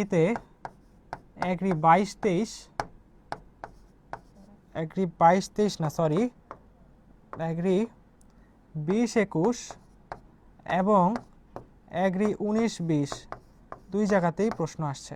ঠিক আছে, এগ্রি 20-21 এবং এগ্রি 19-20 টানা পরপর নিউক্লিয়ার ফিউশন এই জায়গা থেকে কোয়েশ্চেন আসছে। তাহলে দেখো নিউক্লিয়ার ফিউশন থেকে আমার কি জানতে হবে, এখানে ছোট ছোট নিউক্লিয়াস মিলে বড় নিউক্লিয়াস তৈরি করে, এখানে বড় নিউক্লিয়াস তৈরি করে। এটা কোন বিক্রিয়াটা? এটা হচ্ছে আমাদের হাইড্রোজেন বোমা বা সূর্যের বিক্রিয়াটা। এখানে কি থাকে বলো? এখানে থাকে হচ্ছে আমাদের এখানে থাকে হচ্ছে দেখো ডিউটেরিয়াম আর ট্রিটিয়াম বিক্রিয়া করে, হাইড্রোজেনের দুইটা আইসোটোপ বিক্রিয়া করে। এরা বিক্রিয়া করে এখানে কি তৈরি করে দেখো, এখানে হিলিয়াম 4 2 তৈরি করে, আর এখানে এরা একটা নিউট্রন তৈরি করে, আর এখানে এরা হচ্ছে প্রচুর পরিমাণে শক্তি তৈরি করে, প্রচুর শক্তি তৈরি করে। তাহলে এই যে সূর্যের বিক্রিয়া, এটা কি বিক্রিয়া বলা হয়? সূর্যের বিক্রিয়া বলে। এখানে দেখো ছোট ছোট নিউক্লিয়াস মিলে বড় নিউক্লিয়াস তৈরি করছে, এদের ভর ছিল 2-3, পরে হয়ে গেছে এটা 4। খেয়াল করছো? তাহলে ছোট নিউক্লিয়াস মিলে বড় নিউক্লিয়াস হলে এটা নিউক্লিয়ার ফিউশনের মধ্যে পড়ে। আর নিউক্লিয়ার ফিশন বা ফিশন এটা কোনটা? এখানে বড় নিউক্লিয়াস মিলে ছোট ছোট নিউক্লিয়াস হবে, তাহলে এখানে এটা মনে রাখবা, এটা হচ্ছে ইউরেনিয়ামের বিক্রিয়াটা, এটুক দিয়ে মনে রেখো। হ্যাঁ, এটা হচ্ছে ইউরেনিয়ামের বিক্রিয়া, এটা হচ্ছে আমাদের নিউক্লিয়ার ফিশন। এটা হচ্ছে পারমাণবিক বোমার বিক্রিয়া, পারমাণবিক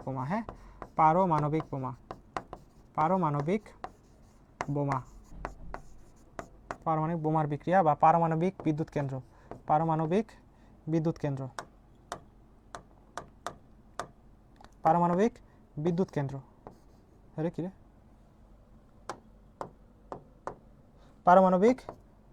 কেন্দ্র এটার বিক্রিয়া এটা। এগুলো উদাহরণগুলো অ্যাপ্লাইগুলো মনে রাখবো, কোথায় কোথায় ইউজ হয়।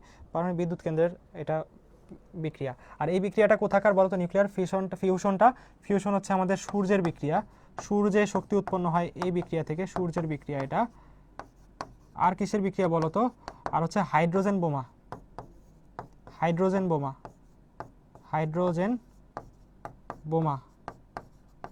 বা প্রোটন বোমা, একই কথা। হাইড্রোজেন বোমা প্রোটন বোমা একই কথা, হাইড্রোজেনের প্রোটন বলে। তাহলে হাইড্রোজেন বোমা প্রোটন বোমা এটার বিক্রিয়া হচ্ছে এটা। ঠিক আছে, এই হচ্ছে আমাদের জিনিস। এখানে চেইন বিক্রিয়ার নিয়ে অনেক কিছু বলা আছে, নিউক্লিয়ার ফিউশন বিক্রিয়া নিয়ে আমি এখানে অনেক কিছু রেখে দিছি, তোমরা একটু রিডিং দিয়ে নিবা। এখান থেকে আমি একটু কিছু জিনিস হাইলাইট করি। সেই জিনিসটা হচ্ছে এখানে নিউক্লিয়ার ফিউশনে বিক্রিয়া কতটুকু শক্তি উৎপন্ন হয়? 17.6 মেগা ইলেকট্রোভোল্ট শক্তি উৎপন্ন হয় নিউক্লিয়ার ফিউশন বিক্রিয়াতে, 17.6 মেগা ইলেকট্রোভোল্ট শক্তি উৎপন্ন হয়। তো সূর্যে কতটুকু শক্তি উৎপন্ন হয়? সূর্য হচ্ছে আমাদের 26 মেগা ইলেকট্রোভোল্ট শক্তি উৎপন্ন হয়, একটু মনে রেখো। সূর্যে যে নিউক্লিয়ার ফিউশন বিক্রিয়া ঘটে সেখানে 26 মেগা ইলেকট্রোভোল্ট শক্তি উৎপন্ন হয়, এগুলো একটু জানবা। ঠিক আছে, এই হচ্ছে কথা। তারপরে দেখো নিউক্লিয়ার ফিশনের মধ্যে কি হয়? ফিশনে ইউরেনিয়ামের বিক্রিয়াটা, এই যে ইউরেনিয়ামের বিক্রিয়াটা হচ্ছে নিউক্লিয়ার ফিশন। 235 ইউরেনিয়ামের পারমাণবিক ভর, আর ভরটা মনে রাখবা। পারমাণবিক ভর হচ্ছে কত? 235, আর পারমাণবিক সংখ্যা হচ্ছে 92। এখানে আমার একটা নিউট্রন বিক্রিয়ার সাথে সংঘর্ষ ঘটায় প্রথমে, তারপর 141-56 ব্যারিয়াম তৈরি হয়, 92-36 ক্রিপ্টন তৈরি হয়, আর 3টা নিউট্রন তৈরি হয়। কয়টা নিউট্রন তৈরি হয় এটা মনে রাখবা।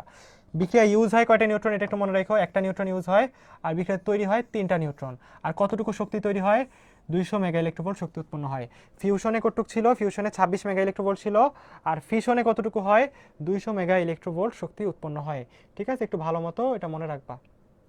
আরেকটা জিনিস একটু ভালো মতো মনে রাখবা, এই যে লেখাই আছে যে 200 মেগা ইলেকট্রোভোল্ট, যেটা বললাম আমি উৎপন্ন শক্তি। আরেকটা জিনিস খুব ভালো মতো মনে রাখবা, এই যে 1 কেজি ইউরেনিয়াম থেকে নির্গত শক্তি, এটা সাউথে আসছে, এরপরে আমাদের সিবাসুতে মেবি আসছে না, ঝিনাইদহতে আসছে, মেবি ঝিনাইদহতে আসছে, আমাদের সাউথে আসছে শেরেবাংলা কৃষি বিশ্ববিদ্যালয় এবং ঝিনাইদহতে আসছে।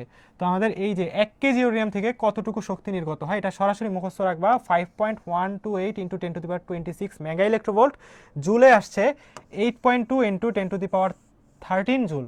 এখনই মুখস্থ করো 1 কেজি ইউরেনিয়াম থেকে কতটুকু শক্তি উৎপন্ন হয়, এটা ম্যাথ করে করা যাবে, ক্যালকুলেশন অনেক কঠিন হবে, সময় নেই ক্যালকুলেশন করার, যেই জিনিস যেভাবে আসে এভাবেই আসবে, তো তুমি আসলে এভাবেই দেখাইতে হবে।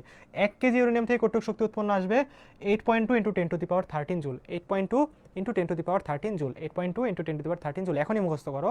এবং মেগা ইলেকট্রোভোল্ট হচ্ছে 5.128 into 10⁻26 mega electronvolt, 5.128 into 10⁻26 mega electronvolt. ঠিক আছে, কোথায় কোথায় প্রয়োগ আমি বললাম, পারমাণবিক বোমা, পারমাণবিক চুল্লি বা পারমাণবিক বিদ্যুৎ কেন্দ্র।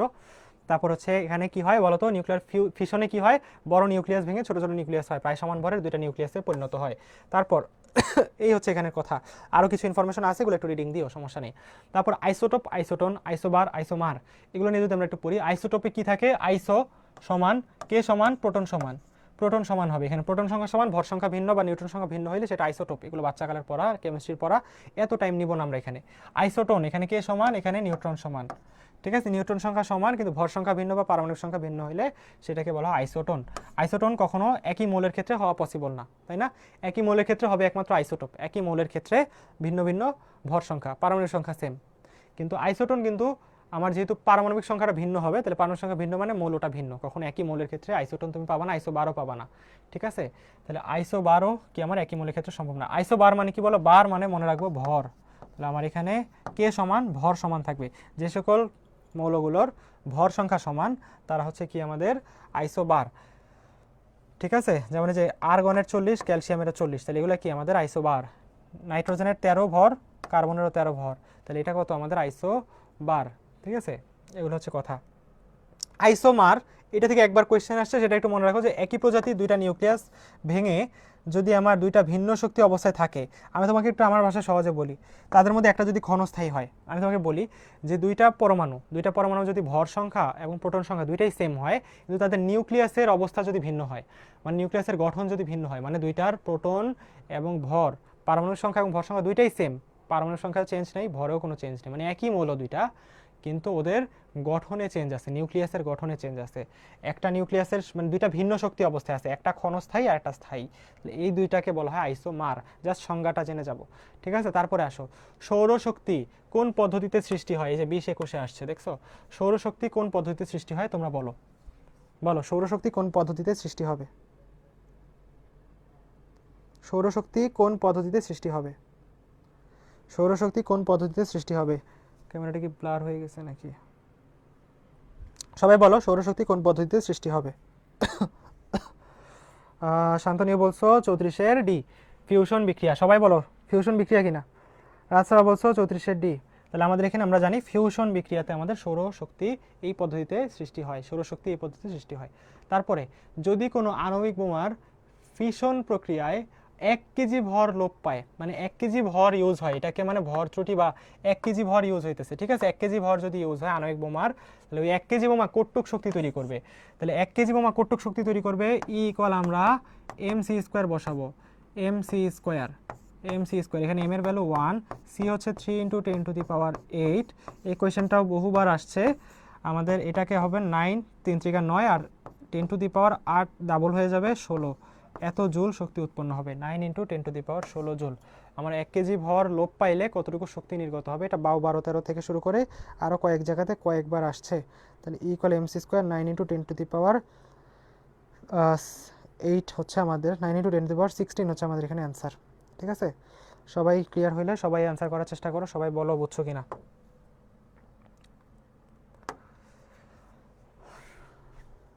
35-এর ডি, সবাই বলো ক্লিয়ার কিনা।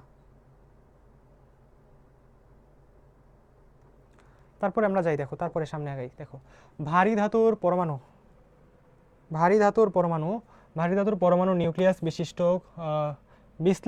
বিশ্লিষ্ট ভেঙে, ভারী ধাতুর নিউক্লিয়াস বিশ্লিষ্ট করে ভেঙে মোটামুটি সমান ভর বিশিষ্ট বড় ভারী নিউক্লিয়াস ভেঙে মোটামুটি সমান ভর বিশিষ্ট নিউক্লিয়াস গঠন করার প্রক্রিয়াকে কি বলে? সবাই অ্যান্সার করো, এটা কোনটা হবে? সবাই অ্যান্সার করো যে ভারী নিউক্লিয়াস ভাঙবে, ভারী নিউক্লিয়াস বিশ্লিষ্ট হয়ে আমার সমান ভর বিশিষ্ট নিউক্লিয়াস গঠন করবে। এটাকে কি বলা হবে বলো? 36 এর অ্যান্সার কি হবে? 36 এর অ্যান্সার কি হবে বলো? 36 এর অ্যান্সার কোনটা হবে? 36 এর অ্যান্সার হবে কোনটা? সবাই অ্যান্সার করো, সবাই অ্যান্সার করো, সবাই অ্যান্সার করো। 36 এর কোনটা হবে অ্যান্সার? ভারী নিউক্লিয়াস ভেঙে কোনটা তৈরি হবে? ভারী নিউক্লিয়াস ভেঙে ছোট নিউক্লিয়াস হবে। এটা কোন প্রক্রিয়া? এটাকে কি বলা হয়? অলরেডি হচ্ছে কয়েকজন অ্যান্সার করছো, বাকিরা কোথায়? সবাই অ্যান্সার করতে হবে। নিউক্লিয়ার ফিশন বিক্রিয়া, ইউরেনিয়ামের বিক্রিয়া। বড় নিউক্লিয়াস ভাঙবে, মোটামুটি ছোট সমান ভর বিশিষ্ট দুইটা নিউক্লিয়াস তৈরি হবে। তারপর একই গাছে বিভিন্ন ফুল ফোটানোর কাজে ব্যবহৃত হয় কোনটা? আমাদের মনে রাখবা রেডিও আইসোটোপ হচ্ছে একই গাছের মধ্যে আমি যদি ভিন্ন ভিন্ন ফুল ফুটাইতে চাই তাহলে রেডিও আইসোটোপ এখানে ইউজ করা হয়, রেডিও আইসোটোপ আমার এখানে ইউজ করা হয়। তারপরে আমরা দেখি যে সমস্ত পারমাণবিক সংখ্যা এবং ভর সংখ্যা একই, পারমাণবিক সংখ্যাও একই, প্রোটনও সেম, ভর সংখ্যাও একই, ভর সংখ্যাও সেম, কিন্তু অভ্যন্তরীণ গঠনটা ভিন্ন, নিউক্লিয়াসের গঠনটা ভিন্ন, তারে কি বলা হয় বলো? তাদেরকে কি বলা হয়? পারমাণবিক সংখ্যাও সমান, ভর সংখ্যাও সমান দুইটা পরমাণুর, কিন্তু তাদের গঠন ভিন্ন, অভ্যন্তরীণ গঠন ভিন্ন, তাদেরকে কি বলা হবে? সবাই একটু অ্যান্সার দাও তাড়াতাড়ি, ফাস্ট। 38 কি হবে? 38 কি হবে? 38 এর সি আইসোমার। সাবাস সাবাস সাবাস, শান্তনীয় রাত, সাবাস সাবাস। আমাদের কি হবে? আইসোমার হবে। আমাদের প্রোটন সংখ্যা সেম, কিন্তু আমাদের যদি অভ্যন্তরীণ গঠন ভিন্ন হয়, প্রোটনের ভর সংখ্যা সেম কিন্তু অভ্যন্তরীণ গঠন ভিন্ন হলে সেটা আইসোমার। এবার দেখো একটি নিউক্লিয়াসের ভর ত্রুটি দেওয়া আছে 0.0377 AMU, ভর ত্রুটি ডেল বা এম যেটাই বলো, ডেল বা এম যেটাই বলো, এটা দেওয়া থাকলে আমাদের AMU-তে দেওয়া আছে বন্ধন শক্তি বের করতে বলছে। দেখো আমরা জানি E ইকুয়াল হচ্ছে আমাদের ডেল এম সি স্কোয়ার, এই ফর্মুলা দিয়ে তুমি ম্যাথ করতে পারবা, কিন্তু আমি এটা দিয়ে করবো না। এটা দিয়ে করতে গেলে তোমার কি করতে হবে? ডেল এমকে নিতে হবে কেজিতে, মানে এটার সাথে 1.6 × 10⁻27 গুণ করতে হবে, কেজি নিতে হবে। তারপর আবার 10⁻8 কে গুণ করে 10⁻8 কে সি × 3 × 10⁻8 ওটাকে স্কোয়ার করতে হবে, তারপর ওটার সাথে গুণ করতে হবে, এরপর জুলে পাবা, ওটার আবার মেগা ইলেকট্রোভোল্টে নিতে হবে। এভাবে আমরা করবো না, আমরা মনে রাখবো কি জানো? আমরা মনে রাখবো যে 1 AMU থেকে আমরা শক্তি পাই হচ্ছে 931 মেগা ইলেকট্রোভোল্ট। 1 AMU এটাকে যদি আমরা ক্যালকুলেট করে শক্তিতে নেই তাহলে আমরা পাই 931 মেগা ইলেকট্রোভোল্ট। তাহলে এখানে যত আছে তত AMU ইকুয়াল কত হবে? 0.0377। এটা থেকে কতটুকু শক্তি পাবো? 931 × 0.0377 পাবো, ঠিক আছে, মেগা ইলেকট্রোভোল্ট। সরাসরি আমরা এখান থেকে অ্যান্সার পাবো। তাহলে এখানে কোনটা আসে? এখানে তোমরা যদি ক্যালকুলেট করো তোমরা দেখবা যে 35.2 এখানে অ্যান্সার আসতেছে, ঠিক আছে। তোমরা যদি নিজেরা করো এটা, তাহলে তোমরা দেখবা যে এখানে ক্যালকুলেট করার পরে 35.2 মেগা ইলেকট্রোভোল্ট অ্যান্সার আসতেছে। সবাই কি কথাটা বুঝছো? সবাই কি কথাটা বুঝছো কিনা বলো? সবাই বলো 39 আমি যেভাবে বললাম তোমরা কি এটা ক্লিয়ার হয়েছো কিনা? ডেল এম সি স্কোয়ার দিয়ে করতে গেলে এটারে জুলে নিতে, মানে কেজিতে নিতে হবে, কেজিতে নিয়ে সি স্কোয়ার থেকে হিসাব করে জুল আসবে, জুল থেকে আবার মেগা ইলেকট্রোভোল্টে নিতে হবে, প্রচুর ঝামেলা। ইলেকট্রোভোল্টে নেওয়ার জন্য 1.6 × 10⁻19 দ্বারা ভাগ করতে হবে, মেগাতে নেওয়ার জন্য 10⁶ দ্বারা ভাগ করতে হবে। তাহলে অনেক কাজ, কিন্তু ওভাবে না করে আমরা এভাবে করব। 1 AMU থেকে আমরা শক্তি পাই 931 মেগা ইলেকট্রোভোল্ট, তাহলে এত AMU থেকে আমরা কত শক্তি পাবো গুণ করে বের করব। সবাই আমাকে বলো ক্লিয়ার কিনা? তাহলে আমাদের আসবে 35.2 মেগা ইলেকট্রোভোল্ট। সবাই বলছো ক্লিয়ার? ওকে, আমরা সামনে যাই। দেখো হাইড্রোজেন বোমার ধ্বংস ক্ষমতা পারমাণবিক বোমার কত গুণ? হাইড্রোজেন বোমার ধ্বংস ক্ষমতা পারমাণবিক বোমার কত গুণ? মনে রাখবা এটা হচ্ছে 1000 গুণ। হাইড্রোজেন বোমারটা, পারমাণবিক বোমাটা, হাইড্রোজেন বোমার ধ্বংস ক্ষমতা আমার পারমাণবিক বোমার ধ্বংস ক্ষমতার 1000 গুণ, ঠিক আছে, 1000 গুণ। তারপরে কোয়েশ্চেন আমরা যাই, ইউরেনিয়াম ফিশনের জন্য যে 235 ইউরেনিয়ামে ফিশনের জন্য যে নিউট্রন প্রয়োজন সেটা কি ধরনের নিউট্রন প্রয়োজন? এগুলো একটু মনে পড়ে যাবা যে ধীর গতি সম্পন্ন নিউট্রন প্রয়োজন। শুরুতে যে আমি চার্ট দিছিলাম না, ওই যে ওখানে লেখা আছে এগুলো, বুঝছো? একটু রিডিং দিও, ওগুলো রিডিং দিলে এই ধরনের বিষয় ভিতর থেকে থিওরিটিক্যাল কোয়েশ্চেন যেগুলো আসে এগুলো পারবা। যে আমাদের 235 ইউরেনিয়াম ফিশনের জন্য আমাদের নিউট্রন যেটা প্রয়োজন সেটা ধীর গতি সম্পন্ন নিউট্রন প্রয়োজন, ঠিক আছে। তারপর 40-এর কোনটা, 40 কোনটা ছিল? 40-এর ডি অ্যান্সার করছো শান্তনীয়, ঠিক আছে। আর এখানে আমাদের 41 হবে কোনটা? 41 হবে এ। তারপরে দেখো তেজস্ক্রিয়তায় বিটা নিঃসরণের ফলে মাদার ডটার মৌল তৈরি হওয়াকে কি বলে? মাদার ডটার মৌল তৈরি হওয়াকে কি বলে? বিটা নিঃসরণে কি হয় আমি তোমাকে একটা বোঝানোর চেষ্টা করি। দেখো আমরা যে কোনো একটা মৌল নিই, দেখো এটার নাম মনে করো এম, আন্দাজে একটা মৌল নিছি এম। এটার ভর সংখ্যা আমি বললাম এক্স, এটার প্রোটন সংখ্যা আমি বললাম ওয়াই। ঠিক আছে, এখান থেকে বিটা নিঃসরণ করব, মানে বিটাকে মাইনাস করব। তাহলে বিটা মাইনাস, বিটার মধ্যে কী থাকে বলো তো? উপরে 0 থাকে, নিচে -1 থাকে। তাহলে কি পাবো আমি বলো তো? আমি যেটা পাবো যে এখান থেকে এক্স থেকে 0 মাইনাস হবে, তাহলে আমি যেই নতুন মৌলটা পাবো বা যেই এমটা নতুনভাবে পাবো, বা সেটাকে আমি এম না বলে যদি এন বলি, সেই যে নতুন এনটা আমি পাবো, নতুন মৌলটা পাবো, সেটার ক্ষেত্রে দেখো ভর কতটুকু মাইনাস হবে? এক্স মাইনাস 0, তাহলে ভর এক্সই থাকবে, কোনো কমবে না। আর ওয়াই থেকে -1 যদি মাইনাস হয়, তাহলে মাইনাসে মাইনাসে +1 হয়ে যাবে। প্রোটন সংখ্যা কী হবে বলো তো? আগের থেকে 1 বেড়ে যাবে। কিন্তু প্রোটন সংখ্যা দেখো চেঞ্জ হয়ে গেছে, প্রোটন সংখ্যা চেঞ্জ হয়ে গেছে, কিন্তু কি সেম আছে বলো তো? ভর সংখ্যা সেম আছে। তাহলে বিটা নিঃসরণের ফলে আমরা যেটা পাই, তাদের প্রোটন সংখ্যা ভিন্ন থাকে কিন্তু ভর সংখ্যা সেম থাকে। এই ধরনের জিনিসগুলোকে কি বলা হয় বলো তো? আইসোবার বলা হয়। প্রোটন সংখ্যা ভিন্ন কিন্তু ভর সংখ্যা সেম, তাদেরকে বলা হয় আইসোবার। সবাই কি ক্লিয়ার হয়েছে? এটা বলো, সবাই ক্লিয়ার কিনা? সবাই বলো এটা ক্লিয়ার কিনা? আমি বুঝাইলাম যে কেন এটাকে আইসোবার বলে।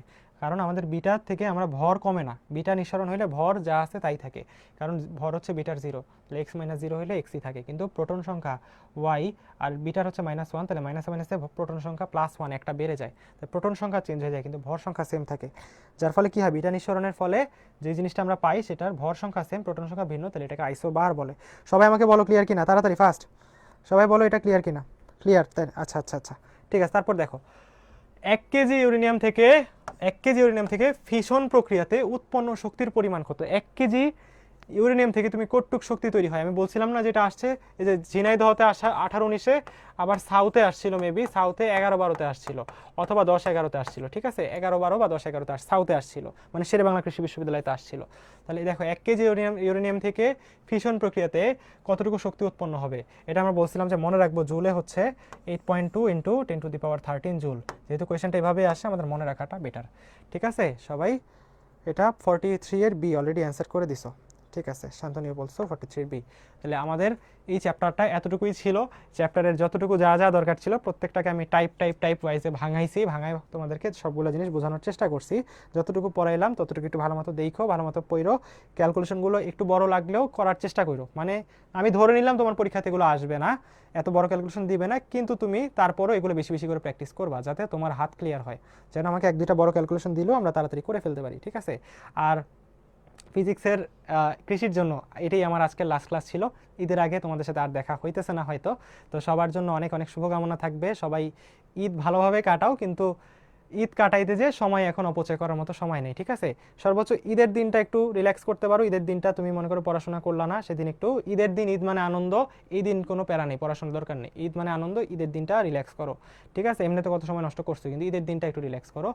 ঈদের আগে ঈদের পরে আর কোনো সময় অপচয় করো না, একটু ভালো মতো পড়ো, পড়াশোনা করো। তোমাদের জন্য অনেক দোয়া থাকবে, রাজা বলছো দোয়া করেন, তোমাদের সবার জন্য অনেক দোয়া থাকবে। তোমাদের মধ্যে থেকে যারা যারা মানে আমি চাই সবাই চান্স পাও। ঠিক আছে, আমি চাই সবাই চান্স পাও। তোমরা চান্স পাইলে এটা জানাবা আমাদেরকে। আর যে কোনো সমস্যা হলে মেসেঞ্জার গ্রুপ তো আছে, সেখানে জানাবা, মেনশন দিও, আমি অ্যান্সার করার চেষ্টা করব। কোনো সময় কেউ আমাকে মেনশন দিয়েছে অ্যান্সার পাওনি, এমনটা হয়তো আশা করি কখনো হয়নি, আমার চোখে যদি মিস না যায় কোনো কিছু।